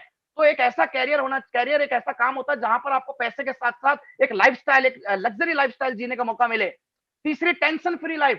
सर बहुत सारे लोग पैसे तो कमा लिए हैं, लेकिन उनके पास टेंशन भी उन्होंने कमा ली है। जितना बड़ा उनका बैंक बैलेंस है, उतनी ही बड़ी लिस्ट उनके जीवन में बीमारियों की जुड़ चुकी है। एक ऐसा काम जिसमें टेंशन फ्री, पैसा आए, लेकिन वो पैसा अगर स्ट्रेस फ्री आए तो ही मजा है। अगर पैसा आए, हर साल हर महीने लाखों रुपए आए, लेकिन हर 2 लाख के चेक के साथ एक बीमारी अगर आपको फ्री में मिल जाए, तो शायद मुझे नहीं लगता है ऐसा काम कोई करना पसंद करेगा। और चौथा चीज होती है कैरियर में वेल सोशल इमेज। एक सोशल इमेज होनी चाहिए, उस काम की एक रेपुटेशन होनी। जब वो काम किसी को बताए तो लोग समझने चाहिए कि ये भी एक धंधा है, ये भी एक काम है। आज डॉक्टर जहां जाता तो लोग उसको डॉक्टर साहब कहते हैं, वकील जहां जाता तो उसको वकील साहब कहते हैं, क्योंकि उनकी एक सोशल इमेज है। और पांचवी चीज है सिक्योरिटी फॉर द फ्यूचर, भविष्य की गारंटी। सर आप देखिए दुनिया में कितने सारे लोग कितने तरह के प्रोफेशन कर रहे हैं, क्या ये पांचों चीजें एक साथ मिल पा रही हैं? कहीं पर उनको इनकम मिल रही है तो रेगुलर नहीं आ रही है, कहीं इनकम है तो ग्रोइंग नहीं है, कहीं ग्रोइंग है तो रेगुलर नहीं है, कहीं इनकम रेगुलर ग्रोइंग है तो लाइफस्टाइल नहीं वो ले पा रहे। लाइफस्टाइल पैसा आ रहा है तो टेंशन इतनी ज्यादा है, और पैसा है, कुछ लोगों के पास पैसा है, सोशल इमेज है, 4 लोग सलाम करते हैं तो उनके पास कोई गारंटी नहीं है कि कल भी ऐसे ही सलाम करते रहेंगे। मैं बहुत सारे लोगों को जानता हूं जिनकी फैक्ट्रियां हैं, जो लाखों करोड़ों रुपए कमा रहे थे कुछ महीनों पहले तक, लेकिन आज उनके पास उनकी कार की किस्त देने के पैसे नहीं है सर। कल की कोई गारंटी नहीं है सर। एक डॉक्टर है, लेकिन इसकी कोई गारंटी नहीं है कि वो डॉक्टर की डिग्री उसके बच्चे के काम आएगी। सर ये जितने भी 5 चीजें मैंने बताई है, regular growing income, good luxury style, tension free life, well social image, security for the future, ये 5 चीजें अगर आपको मिले तो आप उसको उस काम को कैरियर कह सकते हैं। और लोग इन 5 चीजों को पाने के लिए बहुत सारे ऑप्शंस को ट्राई करते हैं। कुछ लोग जॉब्स करते हैं, कुछ लोग बिजनेस करते हैं, कुछ लोग स्पोर्ट्स में जाते हैं, कुछ लोग एग्रीकल्चर खेती बाड़ी करते हैं, कुछ लोग मैकेनिक मिस्त्री बन जाते हैं, कुछ लोग प्रोफेशनल डॉक्टर इंजीनियर वकील बन जाते हैं। लेकिन मैं जानना चाहता हूं क्या फिर भी ये पांचों चीजें उनको मिल पाती हैं? क्या उनको रेगुलर इनकम मिल पाती है? और मिल पाती है तो क्या सभी डॉक्टरों को मिल पाती है? क्या सभी इंजीनियरों को मिल पाती है? क्या सभी स्पोर्ट्समैन को मिल पाती है? क्या गुड लाइफस्टाइल हर डॉक्टर को मिल जाती है? क्या टेंशन फ्री लाइफ? क्या नहीं नहीं नहीं सर, बहुत कम लोग हैं। आज अगर हम डॉक्टर को डॉक्टर साहब कहते हैं, वकील को वकील साहब कहते हैं, एक डॉक्टर को देखते हैं जो आज 5 करोड़ की कोठी में 50 लाख की गाड़ी चला रहा है, तो वो पहले दिन से 5 लाख 50 करोड़ की कोठी में नहीं रह रहा है सर। वो पहले दिन से 50 लाख की गाड़ी नहीं चला रहा है। उसने पहले 10-15 साल पढ़ाई करी उस इंडस्ट्री की, उस फील्ड की, और उसके बाद 10-15 साल से लगातार काम कर रहा है, तब जाकर उसको ये पांचों चीजें मिल पा रही हैं। और मैं आपको एक चैलेंज के साथ कह सकता हूं, अगर किसी भी व्यक्ति ने 5 साल ये 5 काम कर दिए, तो ये पांचों चीजें उसको इस इंडस्ट्री से मिल सकती हैं। आप किसी भी 10 साल पुराने, 15 साल पुराने डॉक्टर को देखिए, आज वो 2 करोड़ 5 करोड़ की कोठी में रहता है, 10-20 लाख की गाड़ी चला रहा होगा, एक लाइफस्टाइल मेंटेन कर रहा होगा, एक टेंशन फ्री लाइफ तो नहीं है उसके पास, एक सोशल इमेज है, शादी में जाता 4 लोग खड़े हो जाते होंगे उसको सीट देने के लिए, लेकिन सिक्योरिटी कोई नहीं है सर, उसकी डिग्री उसके साथ चली जाएगी। लेकिन मैं आपको गारंटी देता हूं, अगर आपने 5 साल कैरियर मान के इस इंडस्ट्री में काम किया, तो ये 5 साल आपकी 5 पीढ़ियों का कैरियर बन सकते हैं सर। डॉक्टर अपनी डिग्री, अपना कैरियर अपने साथ लेके जाएगा, इंजीनियर अपना कैरियर अपने साथ लेके जाएगा, वकील अपना कैरियर अपने साथ लेके जाएगा, अपने बच्चे को ट्रांसफर नहीं करके जाएगा। लेकिन अगर आपने नेटवर्किंग की, अगर आपने इस काम को कैरियर के रूप में किया, तो सारी की सारी चीजें आप अगली 5 पीढ़ी को ट्रांसफर करके जाएंगे सर। और लोग नेटवर्किंग को भी एज ए प्रोफेशन मानते हैं, तो कुछ प्रोफेशन जिनको हम मानते हैं, उन पे थोड़ा सा हम उनकी हकीकत देख लेते हैं, ग्राउंड रियलिटी देख लेते हैं। लोग नौकरियों के पीछे भाग रहे हैं, लोग बिजनेस के पीछे भाग रहे हैं, लेकिन उनकी सच्चाई तो देख लीजिए सर एक बार क्या हो रहा है। जॉब की हालत देखिए सर, 8,000 की नौकरी की लाइन में खड़े हुए सर, पीएचडी 27 साल पढ़ाई करके एक व्यक्ति पीएचडी बनता है, किस लिए? कि 5,000 रुपए की नौकरी कर ले या पानी पिलाने वाले की नौकरी कर ले सर। 27 साल पढ़ाई करके पानी पिलाने वाला कौन बनना चाहेगा सर? मजबूरी नहीं है सर, मजबूरी है, मर्जी नहीं है, क्योंकि उसके पास ऑप्शन नहीं है सर। इंजीनियरिंग की पढ़ाई छोड़ रहे हैं सर लोग, ढूंढ रहे हैं उन लोगों को जिन लोगों ने उन्हें गाइड किया था इंजीनियर की पढ़ाई करने के लिए। बीच बीच में 8वीं पास सिपाही चाहिए, लेकिन डॉक्टर इंजीनियर रेस दौड़ रहे हैं सर। चपड़ासी बनने के लिए 1400 इंजीनियरों ने परीक्षा दी सर। इंजीनियरिंग 15 साल 18 साल पढ़ाई करके, लाखों रुपए खर्च करके पेरेंट्स अपने बच्चों को बीटेक की डिग्री करवाते हैं, इसलिए कि वो चपड़ासी बन जाए, इसलिए कि वो नाली साफ करें? नहीं नहीं नहीं सर, ये उनकी मर्जी नहीं है, उनकी मजबूरी है, क्योंकि उनके पास कैरियर का कोई ऑप्शन ही नहीं है सर।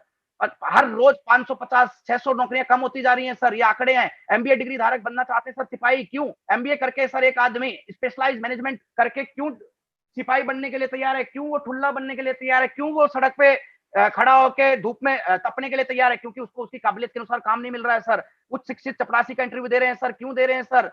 सर पिछले दिनों हरियाणा में पटवारी की भर्ती हुई और 9,000 नौकरियां थी, और उसके लिए 10 लाख लोगों ने अप्लाई किया सर। मतलब समझ रहे हैं सर, 10 लाख लोगों में से 9,000 लोगों को नौकरी मिल गई। इसका मतलब क्या? 9,90,000 वापिस आए सर, घंटा टन टन खाली हाथ। कहाँ जाएंगे सर वो? क्या करेंगे घर चलाने के लिए सर? कोई ऑप्शन नहीं है सर, उनके पास कोई ऑप्शन नहीं है। इंजीनियर चपरासी बन रहे हैं सर, डाक सेवक बनने के लिए एमबीए दौड़ लगा रहे हैं सर, और सैकड़ों ऐसे हैं। Job is like a pain killer, not a permanent solution. Job temporary solution है, लेकिन पैसे की रिक्वायरमेंट परमानेंट रहेगी सर। तो लोग कहते हैं चलो जॉब, हम तो जॉब नहीं करते, हम तो बिजनेस करते हैं। सर मैं आपको बता दूं, बिजनेस की कमर टूट चुकी है। पहले नोटबंदी और उसके बाद जीएसटी, और अब कोरोना ने बिल्कुल अर्थव्यवस्था को सर तोड़ के रख दिया है सर, तोड़ के रख दिया है। मैं आपको गारंटी से कह सकता हूं सर, कोरोना की महामारी से जितने लोग तबाह होंगे, उससे कई हजार गुना ज्यादा तबाही आएगी सर कोरोना की बाद आने वाली महामंदी से। सर आंकड़े हैं, लेटेस्ट आंकड़ा है साल 2021-22 की अनुमानित GDP, gross domestic production sir 4.8 से घटाकर -2.9 हो गई है। बहुत सारे लोग इस आंकड़े को नहीं समझ पाएंगे, उनका सीधा सा मैं आपको शॉर्ट में बता देता हूं। इसका मतलब ये है कि आने वाले दिनों में देश भयंकर आर्थिक मंदी में जाने वाला है, और जब आर्थिक मंदी आएगी तो कुछ ऐसी इंडस्ट्रीज हैं जिनको सबसे ज्यादा नुकसान पहुंचने वाला है सर। सबसे पहले आएगी SME sector, micro small and medium enterprises, जो छोटी छोटी लघु उद्योग हैं, जो छोटे उद्योग है, जो हिंदुस्तान में सबसे ज्यादा लोगों को रोजगार देते हैं सर, वो सबसे पहले मार झेलेगा। क्योंकि लॉकडाउन लगा है तो मारुति बंद नहीं है, हीरो होंडा बंद नहीं है, छोटी छोटी वो कंपनियां जो घरों में चल रही थी, जो कॉलोनियों में जिन लोगों ने चला रखी थी, वो बंद है सर। बैकबोन और ये जो एसएमई इंडस्ट्रीज है, ये भारतीय अर्थव्यवस्था की रीढ़ की हड्डी है। आंकड़े ये बताते हैं कि 32% तक की गिरावट आ चुकी है सर, और एसएमई के जो सोसाइटी है, जो वेलफेयर एसोसिएशन है, उन्होंने 2.5 लाख करोड़ रुपए के पैकेज की मांग की है प्रधानमंत्री जी से, ताकि हम इंडस्ट्रीज को जिंदा रख सके। सर 45 लाख ऐसी लघु उद्योग हैं, इन 45 लाख इंडस्ट्रीज में अगर एक इंडस्ट्री में 10 लोग भी काम करते हैं तो करीबन 4.5 करोड़ लोग रोजगार पाते हैं सर। अगर ये इंडस्ट्री बंद हो गई तो आप देखिए सर कितनी बड़ी महामंदी आ जाएगी। दूसरी इंडस्ट्री जिसको सबसे ज्यादा नुकसान हुआ है सर, वो टूरिज्म और हॉस्पिटलिटी इंडस्ट्री है सर। घूमने फिरने का व्यवस्था, होटल व्यवसाय बिल्कुल चौपट है सर। होटल खाली पड़े हैं, जिन लोगों ने रेंट पे या लीज पे होटल लिए थे सर, सब कुछ बिक गया है। होटल खुलने के सर मैं आपको दावे से कह सकता हूं, लॉकडाउन तो 15 दिन बाद नहीं तो महीने बाद खुल जाएगा, लेकिन मैं दावे से कह सकता हूं बहुत सारे शटर ऐसे हैं जिनके लॉक कभी नहीं खुलने वाले। मेक माई ट्रिप एक बहुत बड़ी सेक्टर है, एक बहुत बड़ी टूरिज्म कॉर्पोरेट हाउस है, जो ये कहता है, जिसके आंकड़े ये कहते हैं, केपीएमजी की रिपोर्ट है, ये 3.8 करोड़ जॉब गई है सर इस महामारी की वजह से। और टूरिज्म वो इंडस्ट्री है जिसको सबसे ज्यादा नुकसान हुआ है, कि सबसे पहले इसको बंद किया गया था। एविएशन इंडस्ट्री कापा एक वो एसोसिएशन है, जिसकी रिपोर्ट है कि 67% कारोबार डाउनफॉल हुआ है सर एविएशन का, और जिसका नतीजा ये है कि लोगों को नौकरियों से निकाल दिया है। जो लोग अभी काम कर रहे हैं एविएशन सेक्टर में, उनकी सैलरियां तो बिल्कुल काट दी, और बढ़ने की तो संभावना अगले 10 साल तक बिल्कुल ही मत समझिए। ऑटोमोबाइल इंडस्ट्री एक और इंडस्ट्री जहां पर बहुत सारे लोगों की नौकरियां जाने वाली है, बहुत बड़ा अर्थव्यवस्था का बैकबोन है सर। आरसी भार्गव जो हिंदुस्तान की सबसे बड़ी कंपनी है, मारुति उद्योग जिसका 54% शेयर है पूरे ऑटोमोबाइल सेक्टर में इंडिया में, उनके सीईओ है, वो कहते हैं कि ऑटोमोबाइल सेक्टर पहले से ही मंदी की मार झेल रहा था, इस महामारी के बाद तो इंडस्ट्री की कमर टूट गई है। अब बहुत सारे लघु उद्योग जो मारुति के साथ जुड़े हुए थे, क्योंकि गुड़गांव और इसके आसपास के एरिया मारुति की वजह से ही चमके हैं सर, और जो बहुत सारे लघु उद्योग जो मारुति के साथ जुड़े हुए थे, जिनमें बहुत मंदी आने वाली है सर आने वाले दिनों में। रियल एस्टेट एक बहुत बड़ी इंडस्ट्री, 30 से 35% गिरावट है सर, 7 लाख करोड़ का नुकसान अब तक हो चुका है इंडस्ट्री को।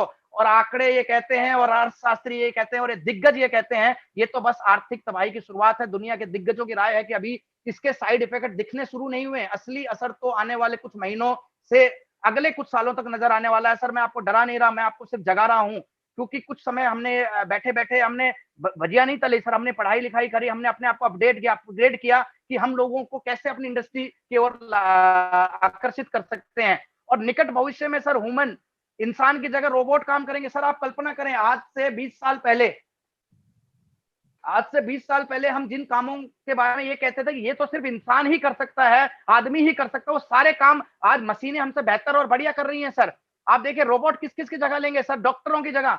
मैं माफी चाहूंगा अगर हमारे बीच में कोई डॉक्टर साहब है, तो हम आपको सलाह देना चाहते हैं, माफी चाहेंगे कि सर आपको बहुत जल्दी आपको रेस्ट पे भेज दिया जाएगा, और आपकी जगह कोई ना कोई रोबोट आके ऑपरेशन कर रहा होगा। और मैं गारंटी दे रहा हूं सर, आपका हाथ इधर से उधर हो सकता है, लेकिन रोबोट जहां काटना, जितना काटना है, जिसको छेड़ना वही छेड़ेगा। रोबोट किसकी जगह लेगा सर? इंजीनियरों की जगह लेगा। बहुत सारे इंजीनियरों से मैं माफी जानना चाहूंगा जिनकी आज सैलरी 50,000 1 लाख है, बहुत जल्दी सर आपको छुट्टी पे भेज दिया जाएगा। एक दिन आपको ऑफिस में बुलाया जाएगा, जिसपे लिखा रहेगा, एक लेटर दिया जाएगा जिसपे लिखा रहेगा thank you for your services, कल से आपको आने की जरूरत नहीं है। वकीलों को, वकील साहब अगर हमारे बीच में है तो सर मैं माफी चाहूंगा। फौजी हमारे बीच में, फौजी भाई हैं, हमारे बीच में अशोक शर्मा जी हैं, वो तो लक्की हैं कि उन्होंने समय से पहले इस बात को समझ लिया और वो रिटायर हो गए। रोबोट फौजियों की जगह लेंगे सर। लेक्चरर सर, लेक्चरर पढ़ाई, टीचर्स की नौकरी खा जाएंगे सर। सर आप कल्पना करें, आज हर घर में जूम पे पढ़ाई हो रही है। क्या आज से 1 साल पहले आपने कभी कल्पना करी थी कि आपका बच्चा घर बैठे बैठे मोबाइल पे पढ़ लेगा? नहीं करी होगी सर, नहीं करी होगी, लेकिन वो बच्चा पढ़ रहा है कि नहीं पढ़ रहा है? चाहे वो बच्चा नर्सरी का हो, चाहे वो बच्चा एमबीबीएस की पढ़ाई कर रहा हो, वो घर बैठे हुए पढ़ रहा है। और मैं आपको गारंटी दे रहा हूं, बहुत जल्द ऐसा समय आने वाला है कि पढ़ाने वाला उस साइड आज तो टीचर है, लेकिन कुछ समय बाद टीचर की जगह एक ऐप होगा जो उस टीचर से भी बढ़िया तरीके से आपके बच्चे को घर बैठे बैठे पढ़ाएगा। तो मैं माफी चाहूंगा अगर हमारे बीच में कोई मास्टर जी है, तो मास्टर जी अब आपका समय जाने वाला है। और अकाउंटेंट का सर, ये बात मुझे बहुत पहले समझ में आ गई थी कि अकाउंटेंसी के लिए अब सॉफ्टवेयर आ गए हैं, बिजी टैली जैसे सॉफ्टवेयर हैं, आपको कुछ करने की जरूरत नहीं है, आप आंकड़े डाले और अपने आप रिजल्ट निकाल देगा। और अगले 5 साल, अगले 1 साल में 2020 दिसंबर तक सर आरबीआई ने ऐलान किया 5 लाख नए एटीएम लगाए जाएंगे सर। और आज मैं आपको बता दूं, आज एटीएम सिर्फ पैसा नहीं निकालता सर, आज एटीएम पैसा देता है, तो पैसा डिपॉजिट भी कर सकते हैं, और कुछ एटीएम ऐसे हैं जिनमें आप पासबुक भी प्रिंट कर सकते हैं। यानी पैसा निकालने का काम, पैसा देने का, जमा करने का काम, और पासबुक प्रिंट करने का काम, यानी 3 काम। एक एटीएम लगेगा तो 3 लोगों की नौकरियां जाएंगी सर। 5 लाख एटीएम लगेंगे तो 15 लाख लोगों की नौकरियां जाने वाली हैं सर। सरकार पागल नहीं है सर, 5-5 बैंकों को तोड़ के एक बैंक बना रही है। वो इस दिशा में काम शुरू कर चुके हैं। 5 बैंकों को जोड़ के अगर वो एक बैंक बना रही है तो ऐसा नहीं कि वो 5 बैंकों के कर्मचारी को रखेगी। कर्मचारी तो एक ही बैंक के रहेंगे, 4 घर में बैठने वाले हैं सर। 3 लाख आर्मी सैनिकों की जगह रोबोट आने वाले हैं सर। तो ये सर कुछ वो थे जो धंधे, जो प्रोफेशनल, जो अपने आप को डॉक्टर, इंजीनियर, वकील समझे बैठे हैं और जिनको लग रहा है कि मेरी डॉक्टरी, मेरा वकालत, मेरा अकाउंटेंसी तो ऐसे ही चलती रहेगी। सर किसानों की हालत और ज्यादा दयनीय है सर हिंदुस्तान में। आंकड़े कहते हैं सर, आंकड़े फिक्की के आंकड़े हैं, गूगल पे आप करिए, 381 किसान पर डे आत्महत्या कर रहे हैं। शर्मा जी, अशोक जी, 381 किसान हर रोज आत्महत्या कर रहे हैं। आंकड़ा देखने में छोटा लग रहा है, एक दिन का है, इसका मतलब महीने का कितना हो गया? महीने का हो गया सर लगभग 12,000 किसान, और साल का करें तो सर लगभग आप समझ लीजिए 1.5 लाख किसान। सर 1.5 लाख किसान हर साल फांसी, आत्महत्या करने के लिए तैयार हो गए। सर मर्जी है, मजबूरी है? मैं समझता हूं सर उनकी मर्जी से कोई आत्महत्या नहीं करता, मजबूरी है। मजबूरी ये है कि पूरे साल मेहनत करने के बावजूद भी उनको खेती बाड़ी से इतना पैसा नहीं आ पा रहा कि वो अपने बच्चों का लालन पालन करें। सर किस प्रोफेशन में जाएंगे सर? किस काम को आप कैरियर के रूप में चुनेंगे सर? आप सोचिए तो सर समाधान क्या है? मैं सिर्फ आपको डराऊंगा नहीं सर, समाधान भी बताऊंगा। जो समाधान मुझे आज से 15 साल पहले मिला मेरे परिवार को, मैं आप लोगों के साथ जरूर शेयर करना चाहूंगा, क्योंकि अच्छी चीजें बांटने से बढ़ती हैं सर। और समाधान सिर्फ सर एक ही है सर, डायरेक्ट सेलिंग। और ये मैं नहीं कह रहा सर, अब तो गिरती अर्थव्यवस्था को नेटवर्क इंडस्ट्री का ही सारा है सर, नेटवर्क का ही सारा। और सर ये मैं नहीं कह रहा, ये कह रहे हैं दुनिया के दिग्गज अर्थशास्त्री। सर दिग्गज अर्थशास्त्री कह रहे हैं अगले 5 साल में $1 ट्रिलियन इंडस्ट्री बनने वाली है, जिससे 1 लाख करोड़ डॉलर की इंडस्ट्री बनने वाली है, जिसका सीधा सा मतलब ये है कि उसमें से $40 बिलियन कमीशन, $400 बिलियन कमीशन के रूप में हर महीने बटेगा सर। दुनिया के रॉबर्ट कियोसाकी, एक दिग्गज अर्थशास्त्री, कहते हैं कि अमीर लोग नेटवर्क बनाते हैं और बाकी लोग उस नेटवर्क में नौकरियां ढूंढते हैं। दुनिया के सबसे अमीर आदमी बिल गेट्स कहते हैं कि अगर मुझे जिंदगी दोबारा शुरू करने का मौका मिले तो मैं एक अच्छी नेटवर्किंग कंपनी ढूंढ के नेटवर्क बनाना शुरू करूंगा। दुनिया के सबसे अमीर लोगों में वारेन बफे कहते हैं कभी भी एक इनकम पर डिपेंड नहीं रहना चाहिए, नेटवर्किंग आपको मौका देता है कि आपकी इनकम मल्टीप्लाई हो जाती है। सर यहाँ पर हिंदुस्तान के सबसे चहीते प्रेसिडेंट लेट श्री अब्दुल कलाम जी कहते हैं network marketing is the fastest growing industry of 21st century, जिसे हर युवा व्यक्ति को अपने जीवन में कुछ साल जरूर करना चाहिए ताकि वो अपने यौवन का बेहतरपूर्ण आउटपुट निकाल सके। और दुनिया के सबसे दिग्गज और ex president of America Trump साहब कहते हैं कि अगर उन्हें मौका मिले तो वो एक नेटवर्क मार्केटिंग कंपनी में नेटवर्क बनाना शुरू कर देंगे। और वो एक 2 बड़ी नेटवर्क कंपनियों के ओनर भी हैं इस समय पूरी दुनिया में। और फिक्की की और केपीएमजी की दुनिया भर की रिपोर्ट है सर, आप थोड़ी पढ़ाई करेंगे आपको पता चल जाएगा सर। एक सेमिनार हुआ था फिक्की का 2017 में, जिसका टैगलाइन था employing millions in India, direct selling के ऊपर एक केपीएमजी का रिपोर्ट सबने पढ़ी होगी, 64,500 करोड़ का टर्नओवर होने वाला है। सर समस्या ये है कि इतनी सारी आंकड़ों के बावजूद भी लोग को ये बात समझ में क्यों नहीं आ रही? क्यों नहीं समझ में आ रही लोगों को? क्योंकि ये इंडस्ट्री उतनी ही बड़ी है सर जितनी बड़ी आपकी सोच है। इस इंडस्ट्री का अपना कोई आकार नहीं, आंकड़ा नहीं आज तक। आप ये कह सकते हैं ऑटोमोबाइल इतना बड़ा है, टेलीकॉम इतना बड़ा है, लेकिन नेटवर्किंग का भी कोई उतना फिजिकल आंकड़ा नहीं है। जिसकी सोच जितनी बड़ी है उसके लिए इंडस्ट्री उतनी बड़ी है। कोई कहता है 66,500 करोड़ की है, कोई कहता है कि 64,500 करोड़ तो अकेले हम ही कर लेंगे, कोई कहता है 1 लाख करोड़ की बन जाएगी, कोई कहता है 2037 में हम दुनिया की सबसे नंबर 1 कंट्री बन जाएंगे। और ज्यादातर लोग ये कहते हैं कि ये भी कोई काम है। इसका मतलब क्या है? इसका मतलब ये है कि इंडस्ट्री उतनी ही बड़ी है जितनी बड़ी आपकी सोच है, जितनी बड़ी आपके सपने हैं। अगर आपकी सोच बड़ी है तो ये बिजनेस बड़ा है, और अगर आपकी सोच छोटी है तो ये बिजनेस छोटा है। सर मैं आपको कुछ ऐसे बिजनेस के बारे में बताना चाहता हूं जो देखने में बहुत बड़े हैं लेकिन उतने बड़े नहीं, उनसे कई गुना बड़ा हमारा इंडस्ट्री है। सर कुछ आंकड़े हैं सर, म्यूजिक इंडस्ट्री, आज हर आदमी हिंदुस्तान का अपने बच्चों को गायक बनाना चाहता है, स्पेशल कोर्स करवाता है, स्पेशल उसके लिए शोज हो रहे हैं, स्पेशल क्लासेस होती है म्यूजिक के लिए, गाने वाला बनाने के लिए। हिंदुस्तान में $20 बिलियन की इंडस्ट्री है सर। ये टेक्सटाइल इंडस्ट्री, कच्चे बनियान की इंडस्ट्री सर $110 बिलियन की है सर। और आप हैरान रह जाएंगे, जब मैं रिसर्च कर रहा था मैं भी हैरान रह गया था कि जितने रुपए का हम साल में कच्चे बनियान पहनते हैं उससे ज्यादा रुपए के तो हम वीडियो गेम खेलने लगे हैं। लेकिन आपको और हमको मालूम ही नहीं है। आपके बच्चे जो मोबाइल पे लगे रहते हैं, पबजी रात भर खेलते हैं, ये वीडियो गेम इंडस्ट्री बहुत तेजी से ग्रो हो रही है सर। $120 बिलियन की इंडस्ट्री बन चुकी है सर।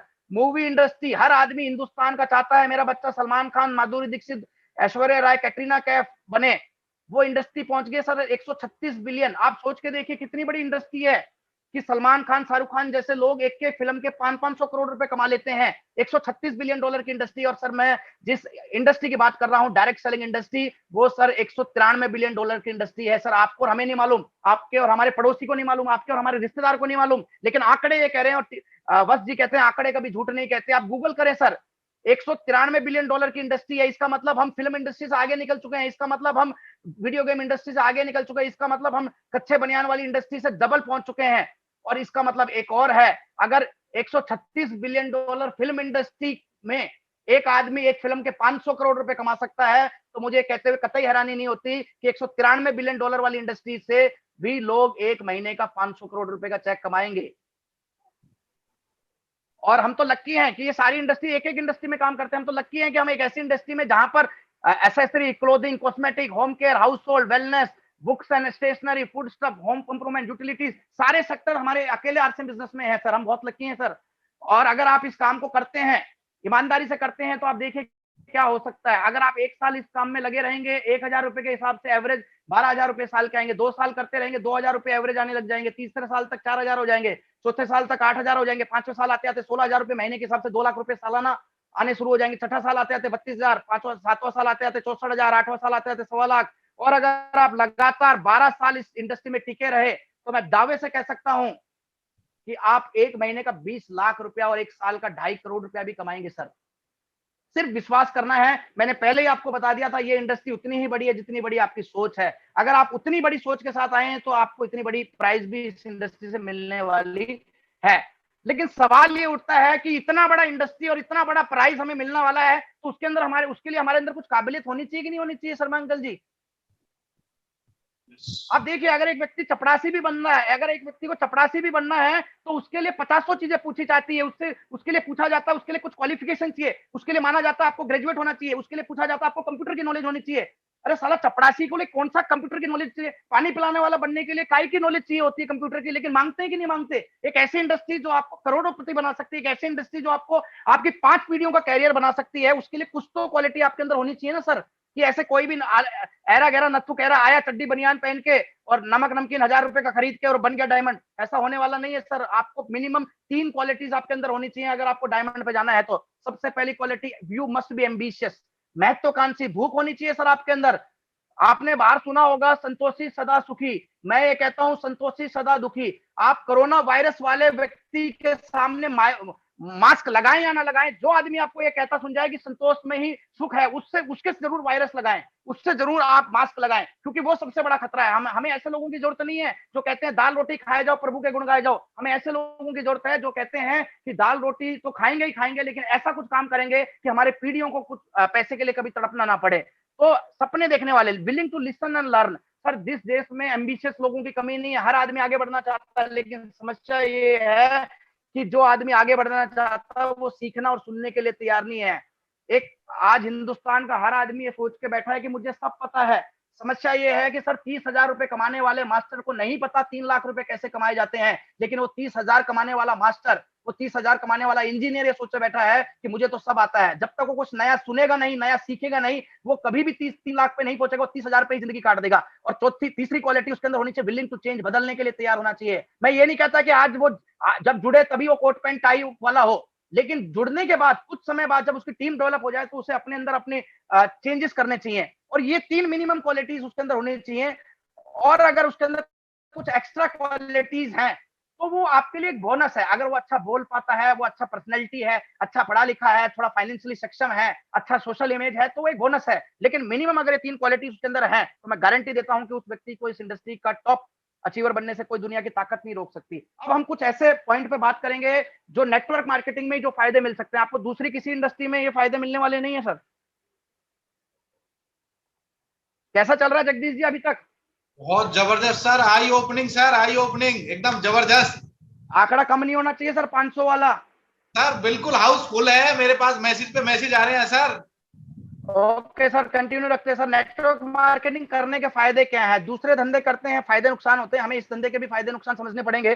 सबसे पहला फायदा, कम निवेश कम खर्चा। सर इस बिजनेस की सबसे अच्छी खूबसूरती ये है कि ये बिना इन्वेस्टमेंट, जीरो इन्वेस्टमेंट और जीरो रनिंग एक्सपेंस से चलता है। सर आपको शुरू करने के लिए अपने घर का राशन खरीदना है सर, इन्वेस्टमेंट नहीं करना। वो राशन तो हम सदियों से खरीदते आ रहे हैं, हमसे पहले हमारे बाप दादा खरीदते रहे थे, आज हमसे बाद हमारी पीढ़ियां खरीदती रहेंगी। कोई इन्वेस्टमेंट नहीं है, कोई खर्चा नहीं है। बाहर अगर आप एक गोलगप्पे का ठेला भी लगाएंगे तो उसके लिए लाख रुपए का इन्वेस्टमेंट करना पड़ेगा। अगर आप एक अंडे की रेडी लगाएंगे तो उसके लिए भी 10-20-50 हजार रुपए लगाने पड़ेंगे सर। एक कपड़े का शोरूम खोलेंगे तो 10-20-50 लाख रुपए लगाने के बावजूद भी हर महीने उसको चलाने के लिए 50 हजार रुपए आपको रनिंग एक्सपेंस करना पड़ेगा, बिजली का बिल भरना पड़ेगा, इंप्लॉय स्टाफ का खर्चा करना पड़ेगा, किराया भाड़ा देना पड़ेगा। यहाँ कोई खर्चा नहीं है sir. No risk no loss. Hindustan में बिजनेस का मतलब होता है रिस्क, रिस्क का मतलब होता है लॉस। हिंदुस्तान में नहीं, पूरी दुनिया में जो पैसा इन्वेस्टमेंट है वो मार्केट का है। मार्केट का पैसा मार्केट का है, आपका नहीं है। अगर आपने 50 लाख रुपए मार्केट में लगा रखा है तो वो मार्केट का है, वो आपका नहीं है। वो मार्केट चाहे तो उस 50 लाख को 5 करोड़ बनाकर आपको दे सकता है, और मार्केट चाहे तो उस 50 लाख को -50 लाख भी कर सकता है। लेकिन सबसे अच्छी खूबसूरती है ये इस बिजनेस की कि यहाँ पर कोई रिस्क नहीं है, कोई लॉस नहीं है, क्योंकि यहाँ पर कोई इन्वेस्टमेंट ही नहीं है। जब कुछ लगा ही नहीं है तो लॉस काहे का होगा। सबसे अच्छा पॉइंट, काम के घंटे चुनने की आजादी। सर आप टीचर हैं, आपका मन करता है कि शाम को बच्चों को पढ़ाऊंगा, अच्छा पढ़ाऊंगा, लेकिन आप शाम को नहीं पढ़ा सकते सर। स्कूल का टाइम 7 से 12 है तो 7 से 12 ही जाना पड़ेगा, 12 से 7 आपके कहने पे स्कूल का समय नहीं बदलेगा।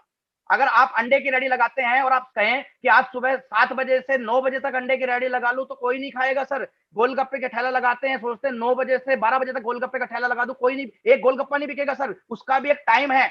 गोलगप्पे भी शाम को 7 बजे से 11 बजे तक ही बिकते हैं, दिन में नहीं बिकते सर। तो यहाँ पर भी आपको काम करने के घंटों की चुनने की आजादी। आप सुबह 2 घंटा कर सकते हैं, शाम को 2 घंटा कर सकते हैं, आज टाइम नहीं है, कल 2 घंटा कर लेना। किसी धंधे में नहीं है। Unlimited income potential sir. Start zero से हो जाता है, इन्वेस्टमेंट जीरो है, लेकिन इनकम अनलिमिटेड आ सकती है सर। किसी भी लेवल तक की इनकम आप यहां से ले सकते हैं। हिंदुस्तान में 80% आबादी 15,000 रुपए से कम कमाती है। 15,000 रुपए महीने का मतलब है साल का 1,80,000। 50 साल काम करेगा तो 80 लाख रुपए कमाएगा पूरी जिंदगी में। सर 50 साल काम करके 80 लाख रुपए कमाता है हिंदुस्तान का 80% आबादी। यहाँ सर 20 साल में एक आदमी महीने का 80 लाख रुपए कमा सकता है सर। इससे बड़ी इंडस्ट्री क्या होगी। और ये तो सर हिंदुस्तान की बात करें, जिन देशों में 40-50 साल हो गए हैं वहां पर तो लोग हजार करोड़ रुपए कमाते हैं सर एक एक महीने के। इतनी इनकम पोटेंशियल है सर। मिनिमम लीगल लाइबिलिटीज, कोई लाइबिलिटी नहीं है सर। कोई आपको लीगल चैलेंज नहीं आने वाला सर। अगर आप एक बाहर दवाई की दुकान खोलेंगे, दुनिया भर के चैलेंज है सर। लाइसेंस लेना है, फार्मा डिग्री होनी चाहिए, ये होना चाहिए, जीएसटी है, वीएसटी है, स्टॉक मेंटेन करना है, फूड लाइसेंस चाहिए। यहाँ पर कुछ नहीं करना सर। आप पूरे हिंदुस्तान में बैठे बैठे कारोबार कर सकते हैं। 100 रुपए का कारोबार से लेकर सर पिछले महीने 380 करोड़ रुपए का टर्नओवर हुआ सर मुकेश कोठारी का। 380 करोड़ रुपए मार्च के महीने में। क्या ले रखा है सर? कुछ नहीं ले रखा।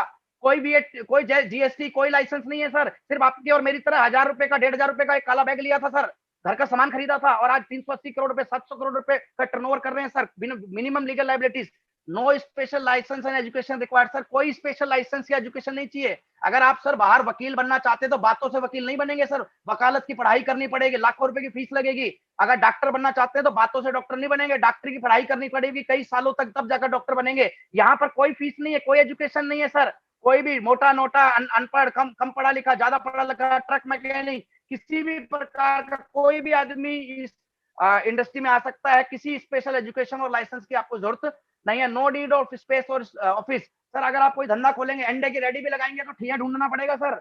अगर ठिए पे रेडी खड़ी नहीं की तो नगर निगम वाले उठा ले जाएंगे आपके रेडी को। लेकिन यहाँ पर आप अरबों खरबों का रुपए व्यापार कर सकते हैं घर बैठे बैठे सर।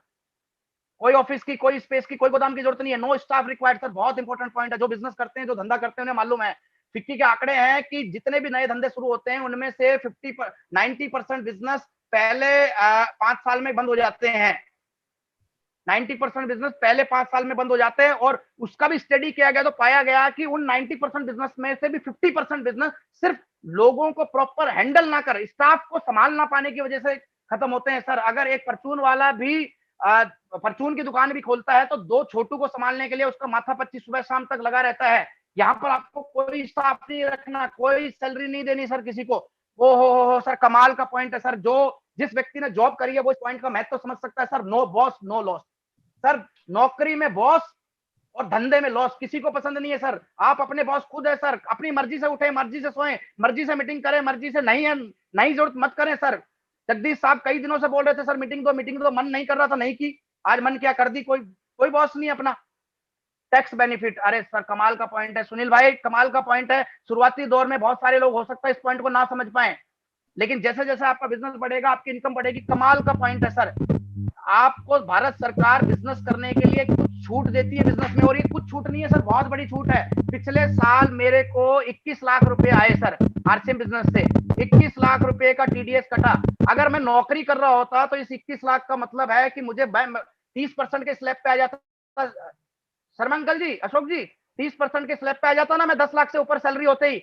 21 लाख की सैलरी पे मुझे 30% के हिसाब से 6,25,000 रुपए टैक्स भरने पड़ते। सुनील भाई 6,25,000 तो सरकार खा जाती है अगर मैं नौकरी कर रहा होता।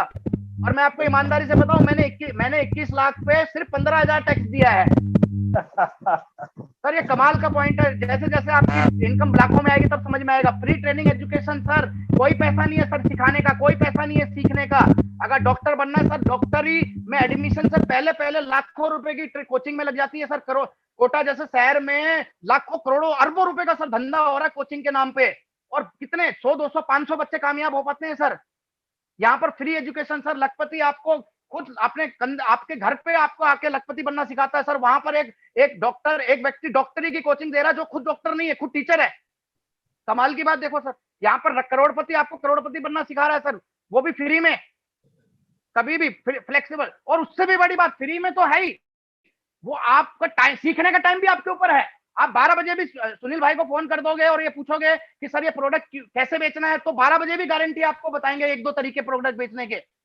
एनी टाइम सर, कभी भी सीख सकते हैं। अगर आपको बच्चे को ट्यूशन भी पढ़ाना है तो ट्यूशन वाली की मर्जी से चलना पड़ेगा, आपकी मर्जी नहीं चलने वाली sir. Flexible training system sir. ओहो हो सर, कमाल का पॉइंट सर, जिस पॉइंट ने जिंदगी बदल के रख दी। Willable and transferable income sir. Will able, will यानी वसीयत। वसीयत क्या होती है? वसीयत बाप का है, बाप के बाद बच्चे का नाम ट्रांसफर हो जाएगा, कुछ अलग से नहीं करना सर। इस बिजनेस की सबसे बड़ी खूबसूरती यह है, किसी भी इंडस्ट्री में डॉक्टर की डिग्री डॉक्टर के नाम ट्रांसफर नहीं होने वाली। वकील अपनी वकालत अपने साथ ले जाएगा, इंजीनियर अपने साथ इंजीनियरिंग ले जाएगा, फैक्ट्री का मालिक फैक्ट्री तो दे जाएगा लेकिन गारंटी नहीं देके जाएगा, फैक्ट्री चलती रहेगी मेरे जाने के बाद भी। लेकिन रॉयल्टी अचीवर जब जाएगा तो रॉयल्टी की इनकम भी देके जाएगा।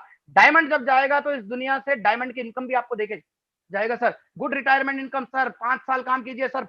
परमात्मा ने 84 लाख योनियों के बाद मानव जीवन दिया है सर। गधे गधे की तरह पूरी जिंदगी काम नहीं करना, 5 साल काम कीजिए, उसके बाद आनंद लीजिए सर। और अच्छी बात यह है 5 साल भी आपकी मर्जी के हैं। 18 साल में शुरू कर दिया, 23 तक फ्री, 23 में शुरू कर दिया, 28 तक फ्री, 45 में शुरू कर दिया, 50 तक फ्री, 85 साल की उम्र में मिल गया तो भी 5 साल करके 90 साल में फ्री हो जाओ सर। बच्चों के लिए रॉयल्टी छोड़ के जाओगे सर। अर्ली इनकम, डे 1 से इनकम शुरू हो जाती है सर। बहुत कमाल का पॉइंट है। कोई जुड़ने का इन्वेस्टमेंट नहीं है, कोई पैसा ही नहीं लगा, तो जो आएगा सीधा प्रॉफिट में काउंट होएगा।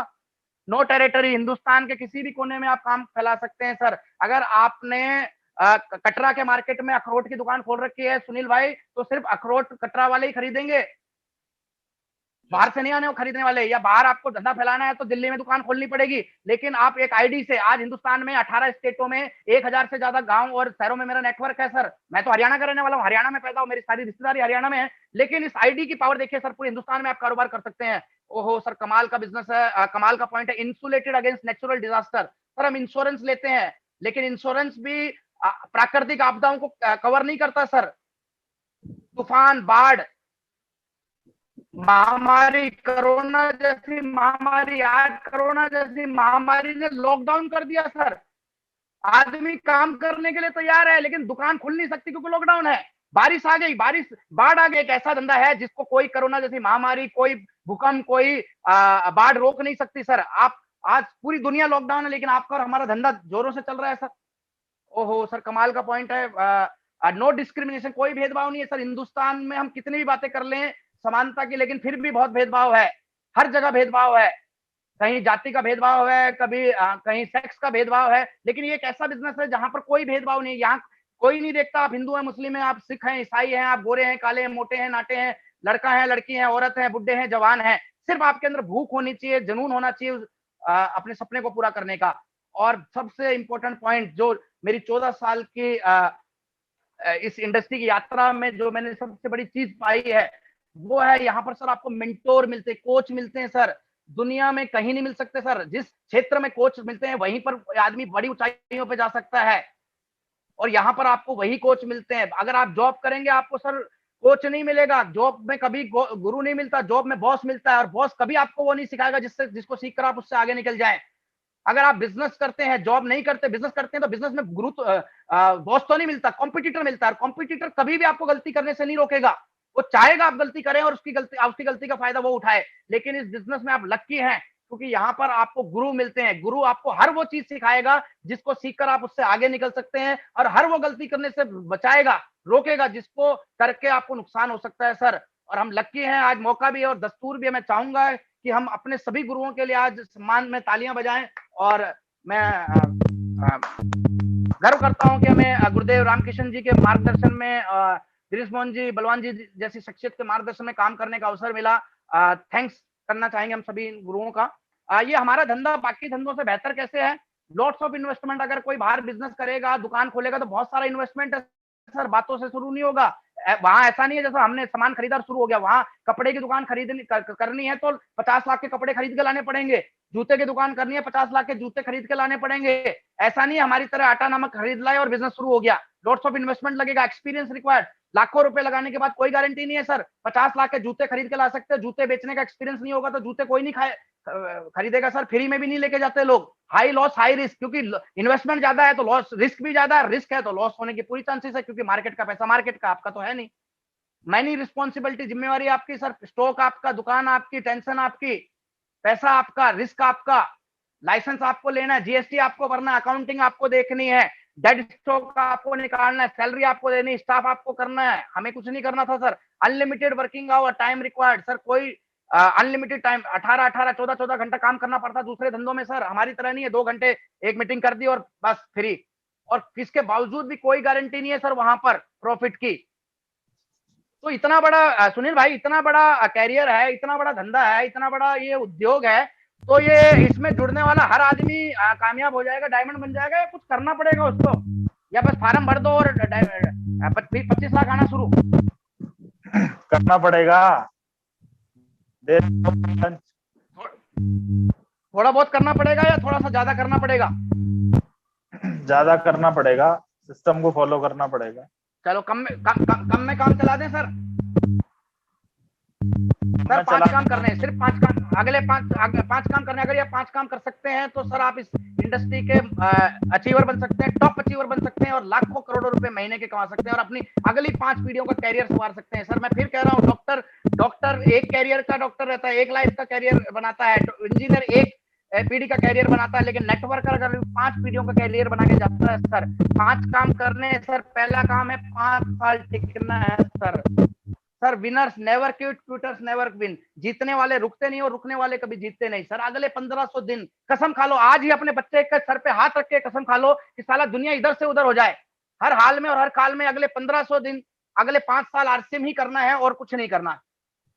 मैं आपको गारंटी कर रहा हूं, मैं आपको चैलेंज कर रहा हूं सर। अच्छा समय आएगा, बुरा समय आएगा, अच्छे लोग आएंगे, बुरे लोग आएंगे, बिजनेस बढ़ेगा, बिजनेस घटेगा, हर हाल में हर काल में आपको 5 साल टिके रहना है। आज सुनील शर्मा को सुनील शर्मा जी कहते हैं, आज जगदीश जी को पूरा हिंदुस्तान जानता है, आज अशोक शर्मा जी को पूरा इंडिया जानता है। जम्मू के रहने वाले हैं ना हमारी, फिर भी पूरा इंडिया उनको जानता है। अजीत फोजित जी हैं हमारे बीच में, दिनेश चंद जी हमारे बीच में, बलदेव सर है हमारे बीच में, डीपी सर है, सारे अचीवर है। मैं जिनको आज दुनिया सलाम करती है, क्यों करती है? क्योंकि वो 5 साल टिके रहे। उन्होंने ऐसा नहीं कि आरसीएम कभी ये 6 महीना ये किया, 6 महीना वो किया। और ये 5 साल कौन से हैं? ये 5 साल वो नहीं जिस दिन आपने ज्वाइन किया था, ये 5 साल शुरू होते हैं जिस दिन आरसीएम ने आपको ज्वाइन किया था। सुनील भाई, मुझे रिसेंटली पता चला कि 2 ज्वाइनिंग होती है आरसीएम में, एक वो जिस दिन आप आरसीएम को ज्वाइन करते हैं, और दूसरा वो जिस दिन आरसीएम आपको ज्वाइन करता है। और जिस दिन आपने आरसीएम ज्वाइन किया था वो डेट कोई मायने नहीं रखती, डेट वो मायने रखती है जिस दिन आरसीएम आपके अंदर आ गया। जिस दिन आरसीएम आपके अंदर आ गया उसके अगले 1500 दिन अगर आपने काम कर लिया तो मैं आपको गारंटी देता हूं सर, आप अपनी 5 पीढ़ियों का कैरियर बना सकते हैं सर। और ये आने वाले 1500 दिन सर सीधे नहीं रहेंगे, आसान नहीं रहेंगे, ये ऊबड़ खाबड़ रहेंगे सर। अच्छा बुरा दोनों प्रकार का वक्त आएगा सर। क्यों? क्योंकि इन 5 सालों में आपको वो मिलने वाला जो 50 सालों में मिलने वाला था। तो सर वो जो 50 साल में जो चैलेंज आते हैं वो भी तो शर्मा जी 5 साल में ही झेलने पड़ेंगे कि नहीं झेलने पड़ेंगे? अगर आप ये अप डाउन झेल पाए तो गारंटी है ये कैरियर आपके लिए बना हुआ। दूसरा, बी कम लॉयल प्रोडक्ट यूजर। सर आपको अगले 5 साल तक ईमानदारी से प्रोडक्ट यूज करना है। सर पैसा किस चीज का है? प्रोडक्ट यूज का। लोग कहते हैं नहीं नहीं नहीं नहीं, प्रोडक्ट यूज का पैसा होता तो आज तक ये नमक नमकीन तो बनियों से दादा दादा जमाने से खा रहे हैं ना, पैसा क्यों नहीं आया? पैसा से प्रोडक्ट यूज का नहीं है, पैसा है लॉयल्टी का, वफादारी का, ईमानदारी से प्रोडक्ट यूज करने का। और ईमानदारी से यूज करेंगे तो पैसा आएगा, ईमानदारी गई तो पैसा भी आना बंद हो जाएगा। आप इस बात को समझ लीजिए। और ईमानदारी का एक मात्र जरिया है, ईमानदारी की तख्ती नहीं लटकानी। ईमानदारी का एक ही तरीका है, वो है डायमंड क्लब। अगर आपके आईडी पे डायमंड क्लब हो रहा है, इसका मतलब है कि आप ईमानदार यूजर, आप 100% यूजर है। और एक दूसरा जो आपको काम करना है वो है हर महीने 2 रिटेल कस्टमर बनाने हैं। सर ये बिजनेस है सेलिंग का। आरसीएम मतलब होता है sir right concept marketing. Hindi में कहते हैं खरीदारी का सही तरीका। और ये खरीदारी का सही तरीका बोल बोल के पिछले 15-20 सालों से अपलाइनों ने सर हमें बहुत मिसगाइड किया। मैं आपको ईमानदारी से बता रहा हूं सर, दोबारा एक बार थोड़ा सा खगालिए सर। आरसीएम का मतलब है राइट कॉन्सेप्ट मार्केटिंग। और मार्केटिंग का किसी भी डिक्शनरी में मतलब खरीदना नहीं होता, हर डिक्शनरी में मार्केटिंग का मतलब होता है बेचना। अगर कोई कंपनी मार्केटिंग मैनेजर रखती है तो खरीदने के लिए मैनेजर नहीं रखती, वो बेचने वाला मैनेजर रखती है। अगर कोई मार्केटिंग एग्जीक्यूटिव रखती है तो बेचने के लिए एग्जीक्यूटिव रखती है, खरीदने के लिए एग्जीक्यूटिव नहीं रखती। तो यहां पर भी अगर आपको आरसीएम करना है तो आपको बेचने का सही तरीका ढूंढना पड़ेगा। और बेचने का सही तरीका घर घर जाना नहीं है, बेचने का सही तरीका बसों में साहिबान साहिबान कहना नहीं है। बेचने का सही तरीका है आपको अपने घर में कुछ एक्स्ट्रा प्रोडक्ट रखना है, जिसकी वजह से आपके हर महीने 2 रिटेल कस्टमर बनना शुरू हो जाएंगे। आप देखिए, आप जो प्रोडक्ट यूज कर रहे हैं वो प्रोडक्ट ऐसा प्रोडक्ट है जो आपके आजू बाजू सर्कल का हर आदमी उसको यूज कर सकता है, हर आदमी उस प्रोडक्ट का इस्तेमाल कर सकता है। और मैं ऐसा कोई प्रोडक्ट थोड़ी बेचने के लिए कह रहा हूँ सुनील भाई कि आपको 20 रुपए वाला नमक 30 रुपए में बेचने के लिए थोड़ी कह रहा हूँ। 20 रुपए वाला नमक 14 में ही तो देना है। और ये भी अगर हम नहीं दे पाएंगे तो नमक की गलती नहीं है, कहीं ना कहीं गड़बड़ आप ही में है सर, जो लोगों से नहीं बिक पा रहा है, जो रिटेल नहीं कर पा रहे हैं। और ये दो काम मैंने बताए, 100% यूजर और रिटेल कस्टमर बनाने का एक सिंपल सा तरीका है sir, display wall is the best way. सही तरीका सर डिस्प्ले वॉल है। जिस व्यक्ति के घर में डिस्प्ले वॉल है वो ये दोनों ही काम ईमानदारी से और बढ़िया तरीके से कर पा रहा है sir. Display wall, sir display wall को आप अंडर एस्टिमेट मत कीजिए सर।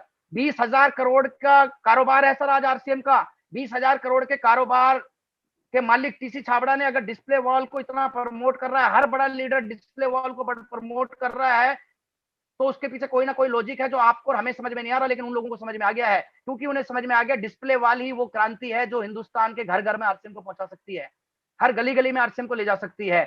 मैं 4 कारण वो बताऊंगा जो जिसकी वजह से डिस्प्ले वॉल के ऊपर पूरी आरसीएम इतनी ताकत लगा रही है। सबसे पहला कारण है 90% अंडर ग्रेजुएट है इंडिया में। आंकड़े ये कहते हैं कि हिंदुस्तान में 90% से ज्यादा लोग ऐसे हैं, 90% लोग तो कम से कम ऐसे हैं जिन्होंने कभी ग्रेजुएशन की डिग्री हासिल नहीं करी है। किसी ने फर्स्ट ईयर में छोड़ दिया, किसी ने सेकंड ईयर में छोड़ दिया, कोई थर्ड ईयर में फेल हो गया, ग्रेजुएट नहीं हो पाए 90%। इसका मतलब टेक्निकली वो 12वीं पास ही है। अब जो व्यक्ति 12वीं पास है, 90% लोग सिर्फ 12वीं पास ही हैं, तो क्या वो 12वीं पास वाले को कोई डॉक्टर, इंजीनियर, वकील बनने का मौका मिलेगा, या वो अशोक शर्मा जी की तरह कोई बड़ा उच्च लेवल का अधिकारी बन सकता है क्या? किसी महकमे में नहीं बन पाएगा। वो 12वीं पास को तो 12वीं पास जैसी नौकरी मिलेगी। वो 12वीं पास आदमी को हम अगर ये जाएं और उसको ये बताएं कि ये 10,000 रुपए का सामान खरीद के तू महीने का 2,000, 5,000, 10,000 एक्स्ट्रा कमा सकता है, क्योंकि वो 12वीं पास है, वो इतना पढ़ा लिखा नहीं है कि वो 21वीं सदी का व्यवसाय, नए जमाने का नया बिजनेस, नेटवर्क मार्केटिंग, केपीएमजी की रिपोर्ट समझ पाए। लेकिन वो ये बात जरूर समझ पाएगा कि 10,000 रुपए का सामान खरीद के 2,000 रुपए, 3,000 रुपए महीने के कमाए जा सकते हैं। ये बात लोगों को समझ में आएगी। हिंदुस्तान को किसानों को देश कहा जाता है, और किसान गुड़गांव, दिल्ली, मुंबई, कलकत्ता में नहीं रहते, किसान रहते गांव में। आज भी हिंदुस्तान की 65% से ज्यादा आबादी छोटे गांव में या कस्बों में रहती है। और मुझे नहीं लगता अंबानी, अडानी या टाटा बिरला गांव में जाके फैक्ट्रियां लगाएंगे। अगर गांव में फैक्ट्रियां लगानी होती तो बिहार, बंगाल, उड़ीसा, यूपी के, मध्य प्रदेश, जितने शहरों से आप देखिए, दिल्ली एनसीआर में 90% आबादी बाहर की है। क्यों? क्योंकि उनको वहां पर रोजगार नहीं है सर। आप कल्पना करें अगर, और वो आके यहाँ पर कोई इंजीनियर वकालत नहीं कर रहे, 8-10 हजार रुपए की नौकरी कर रहे हैं। अगर सर हम उनको ये बताएं कि ये 8-10 हजार रुपए आप अपने घर में ही, गांव में रहते रहते कमा सकते हैं, तो सर उनकी जिंदगी संवर सकती है। उनको ये बात समझ में आए या ना आए, नेटवर्क मार्केटिंग 21वीं सदी का व्यवसाय, लेकिन ये बात समझ में आएगी कि 25,000 रुपए का सामान खरीद के हर महीने आप 5-7 हजार रुपए महीना एक्स्ट्रा कमा सकते हैं। 96%, तीसरा पॉइंट, 96% आबादी 15,000 से 20,000 रुपए कमा रही है सर। इसका मतलब यह है 15-20 हजार कमाने वाले ने एक मोबाइल खरीद रखा है जिसमें फ्री का इंटरनेट है, जिसमें वो अच्छी अच्छी गाड़ियां देखता है, महंगे महंगे मोबाइल देखता है, अच्छे अच्छे घर देखता है, उसके शौक इच्छाएं सपने तो बड़े बड़े हो गए हैं, लेकिन उन इच्छाओं और सपनों को पूरा करने के लिए 15,000 12,000 20,000 की नौकरी से पूरे नहीं हो सकते। अब उसको एक्स्ट्रा इनकम की तलाश है, और जब हम ऐसे लोगों के पास जाएंगे, हम उनको डिस्प्ले वॉल बताएंगे, हम उनको बताएंगे 10-15,000 रुपए का एक्स्ट्रा इनकम, 10-15,000 रुपए का इन्वेस्टमेंट से आप एक्स्ट्रा इनकम कमा सकते हैं, तो मैं गारंटी देता हूं सर उन्हें ये बात समझ में आएगी और वो लोग और ज्यादा आरसीएम की ओर आकर्षित होंगे। और सबसे बड़ा कारण है डिस्प्ले वॉल लेके आने का, वो है इंडिया का डिस्ट्रीब्यूशन चैनल। सर इंडिया का जो डिस्ट्रीब्यूशन चैनल है उसकी नीड है, उसकी जरूरत है। आप और हम चाहे या ना चाहें, डिस्ट्रीब्यूशन चैनल की डिमांड है। आज हिंदुस्तान में लगभग 140 करोड़ की आबादी है, 30 करोड़ 28 से 30 करोड़ परिवार है। इन 28 से 30 करोड़ परिवार या 140 करोड़ लोगों तक सामान पहुंचाने के लिए हमारे पास जरिया क्या है? हमारे पास जरिया है 1 करोड़ 40 लाख दुकानें, रिटेल स्टोर्स जिन्हें हम कहते हैं। हमारे पास जरिया है 65 लाख ब्रांडेड स्टोर, जैसे टाटा है का है, रिलायंस का है, वेस्ट लाइफ का है, या बाटा का है, लिबर्टी का शोरूम है।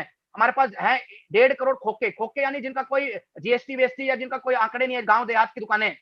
और लगभग 70 लाख लोकल बाजार हैं, बुध बाजार, शुक्र बाजार, बृहस्पति बाजार, शनि बाजार, रात बाजार, दिन बाजार, इस टाइप के इतने सारे डिस्ट्रीब्यूशन चैनल्स के माध्यम से हिंदुस्तान के 28 करोड़ परिवारों तक और 140 करोड़ लोगों तक सामान पहुंचता है।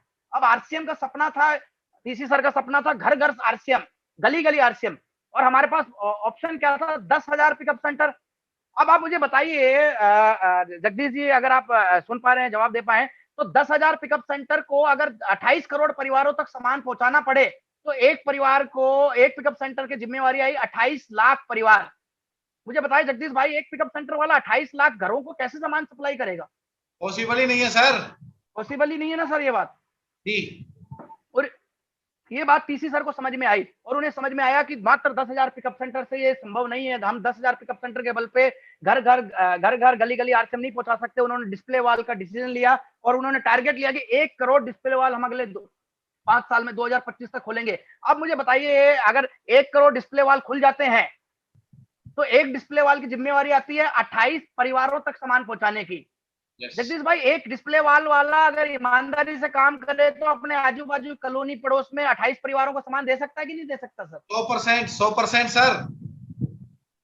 और सर यही लॉजिक है जो आपको और हमें समझ में नहीं आ रहा, लेकिन 20,000 करोड़ की आरसीएम बिजनेस के मालिक टीसी साबड़ा को, सुरेंद्र बसु और मुकेश कोठारी जी को समझ में आ गया है, और ये हमें समझना पड़ेगा।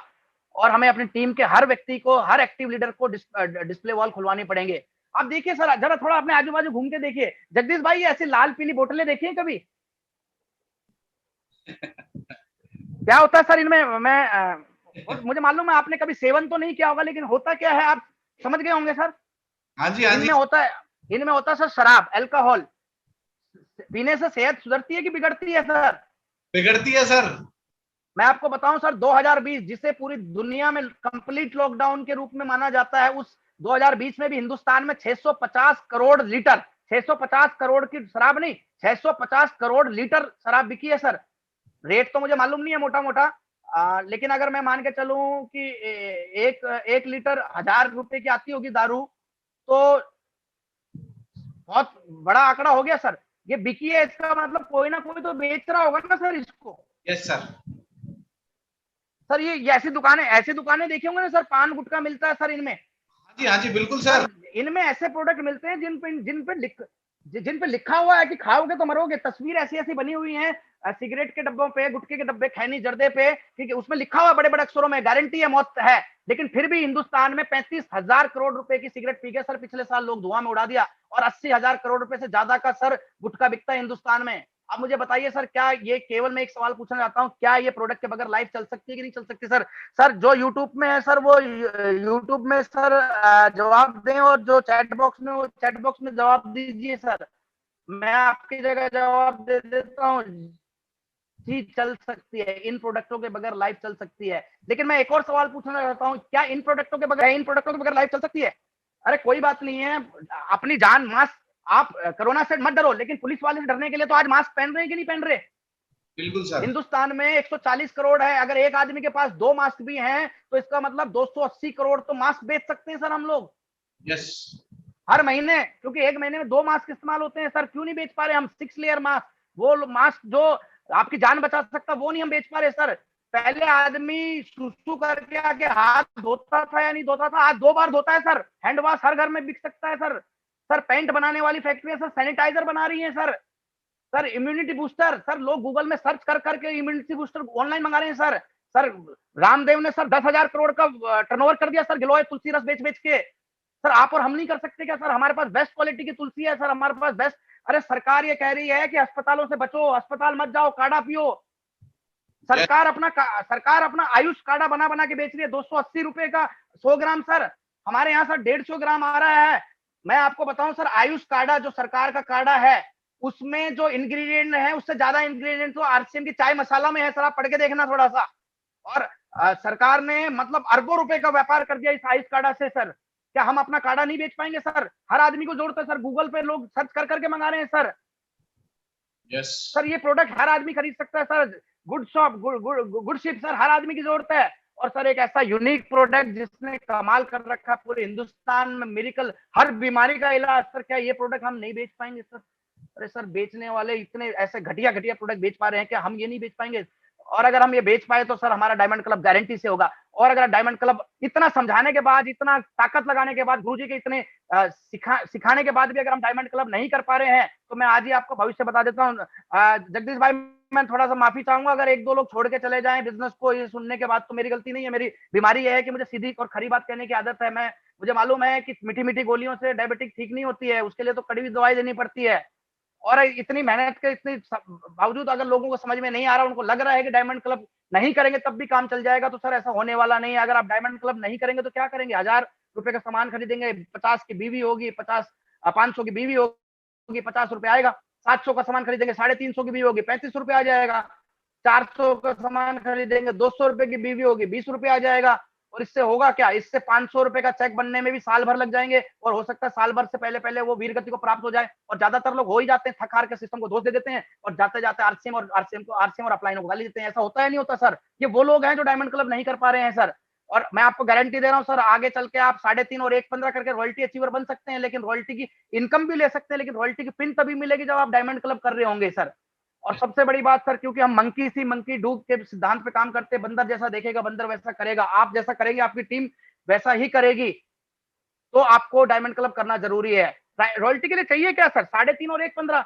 और अगर आप आज भी उन पुराने तरीके 200-300 बीवी करने वाले लोगों के चक्कर में लगे हुए हैं तो सर 4,65,000 का बिजनेस करने के लिए सर आपको चाहिए लगभग 2,500 लोग। और मुझे लगता है आज के युग में इतनी कंपनियां हैं, इतने सारा कंपटीशन है, 2,500 लोग इकट्ठे करने में कई साल लग जाएंगे सर।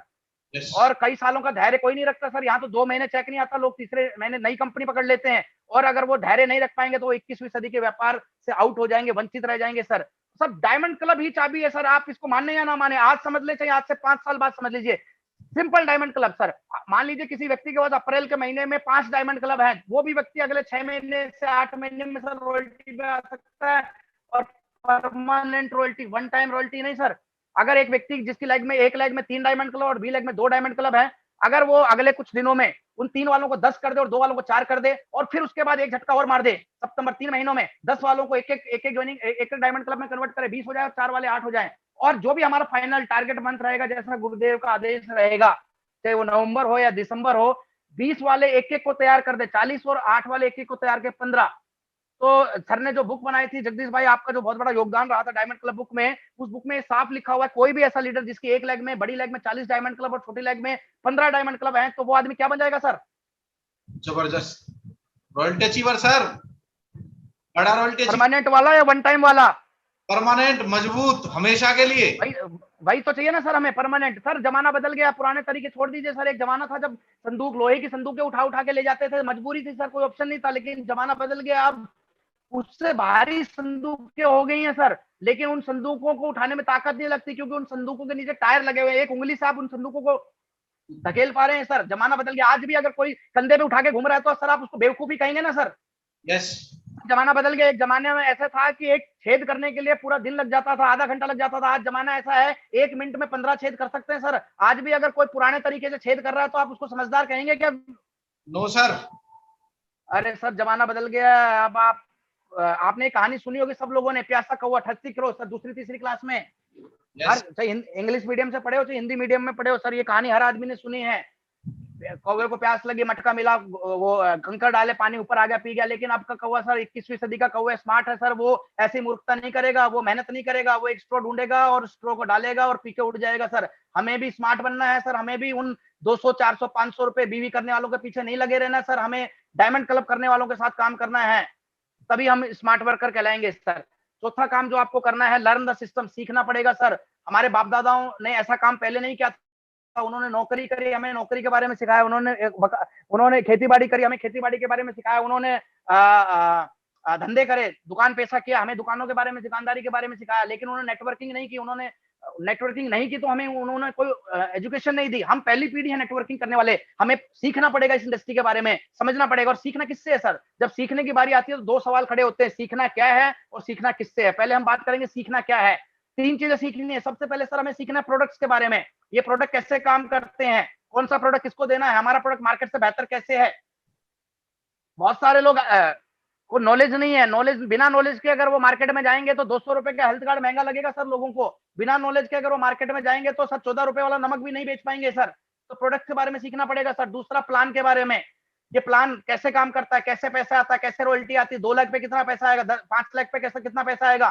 क्योंकि प्रोडक्ट एक लिमिट है, पावर नेटवर्क में है। नेटवर्क कब बनेगा? जब हम लोगों को प्लान समझा पाएंगे। और ये प्रोडक्ट और प्लान किसको यूज करने हैं? ये पीपल्स को यूज करने हैं, लोगों को यूज करने हैं। तो आपको लोगों की जानकारी होनी चाहिए। जिस व्यक्ति को प्रोडक्ट और प्लान यूज करना है, अगर उन लोगों की जानकारी नहीं है, मानव स्वभाव की नॉलेज अगर आपके पास नहीं है, तो आप बहुत बड़ा नेटवर्क कभी भी नहीं खड़ा कर पाएंगे। और सीखना किससे है सर? सबसे पहले आपको सीखना है किताबों से सर। जैसे आज तक सीखते हैं, डॉक्टर कहां से सीखता है? डॉक्टरी किताब से। वकील कहां से सीखा? वकालत की किताब से। इंजीनियर कहां से बने? इंजीनियरिंग किताब पढ़ के। नेटवर्कर कहां से बनेंगे? नेटवर्किंग किताब पढ़ के। ऑडियो वीडियोस देख के पढ़ सकते हैं सर। मीटिंग ट्रेनिंग, आज दुनिया भर की मीटिंग ट्रेनिंग हो रही है। आज भी एमबीबीएस की क्लासेस चल रही हैं, लोग कॉलेज नहीं जा रहे, लेकिन ट्रेनिंग्स और लेक्चर हो रहे हैं ना। कैसे हो रहे हैं? यूट्यूब के माध्यम, ये अपने डिजिटल प्लेटफॉर्म के माध्यम से और एक्टिव अप्लायंस से। कामयाब होने के लिए कामयाब व्यक्ति से पूछिए कैसे कामयाब होना जा सकता है, सीख सकते हैं। और 5वां और सबसे इंपॉर्टेंट काम, कंसिस्टेंसी इस बिजनेस की आत्मा है सर। निरंतरता ही सफलता का आधार है। अगर शरीर में से आत्मा निकल जाए कुछ नहीं बचता, बॉडी बचती है। और बॉडी को लोग कहते हैं निपटाओ निपटाओ, इसको ले जाओ, बदबू आ रही है।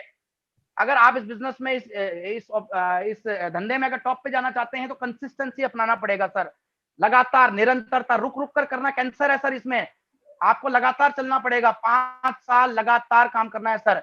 और इन 5 साल में लगातार क्या करना है? लगातार प्लान दिखाना है सर। सबको दिखाओ, किसी को मत छोड़ो, किसी को नहीं छोड़ना, हर आदमी को दिखाना। प्री जज नहीं करना, कौन जुड़ेगा कौन नहीं जुड़ेगा वो हमारे हाथ में नहीं है। जिनको हम जोड़ना चाहते थे वो तो जुड़े ही नहीं, और जिनको नहीं जोड़ना चाहते थे, नहीं सोचा था, वो जुड़ के आज हमें बड़े बड़े लेवलों पे ले जा रहे हैं। तो प्री जज ना करें, सबको दिखाएं। और सुनील भाई और जगदीश भाई, मैं एक नया एसटीपी का नया फुल फॉर्म निकाला मैंने, सब तुम्हारे पे है।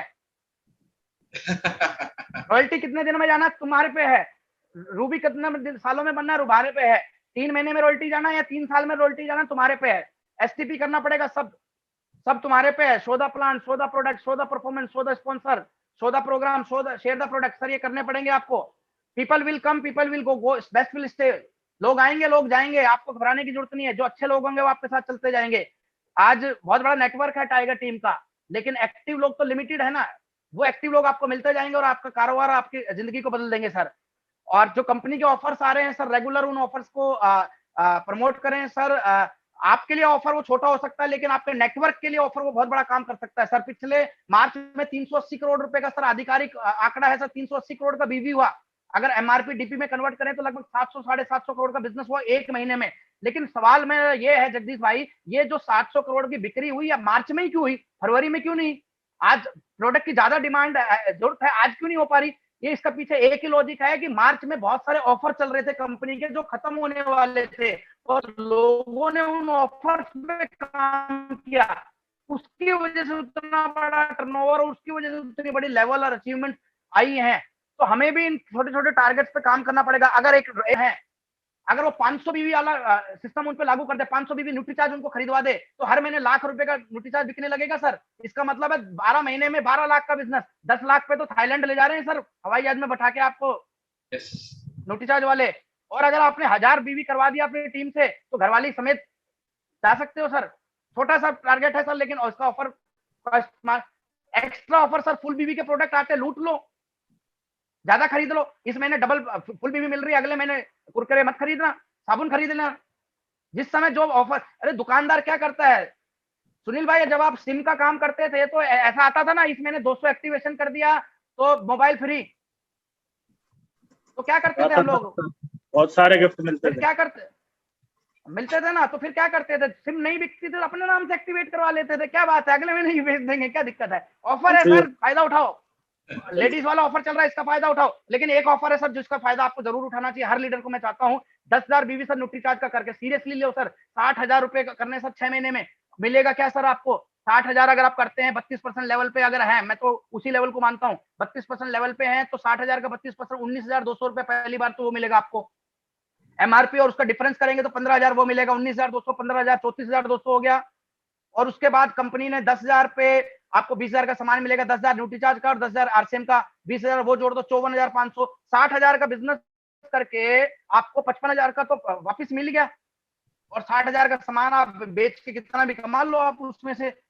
और सबसे बड़ी बात, हमें 3 दिन का टूर मिलेगा सर, जहां हमें बहुत कुछ सीखने को मिलेगा, और सबसे बड़ी बात वहां माहौल मिलेगा सर। और sir success is rhythm, sir rhythm में काम कीजिए सर, रुक रुक के मत काम कीजिए, मुझे मालूम है आप काम कर रहे हैं, लेकिन आप रुक रुक के करेंगे तो आपको वो चीज नहीं मिलेगी जो सुनील सर को मिली, जो जगदीश सर को मिली, जो दिनेश चंद जी को मिली, जो बलदेव सर को मिली, जो डीपी सर को मिली, और जो बड़े बड़े अचीवर्स को मिली है sir. Success is rhythm sir, आपका 70 किलो का शरीर है सर, उसमें 50 ग्राम 400 ग्राम 500 ग्राम का दिल है सर, कितना भी 100 किलो वजन होगा तब भी दिल तो 450 500 ग्राम का ही होता है सर।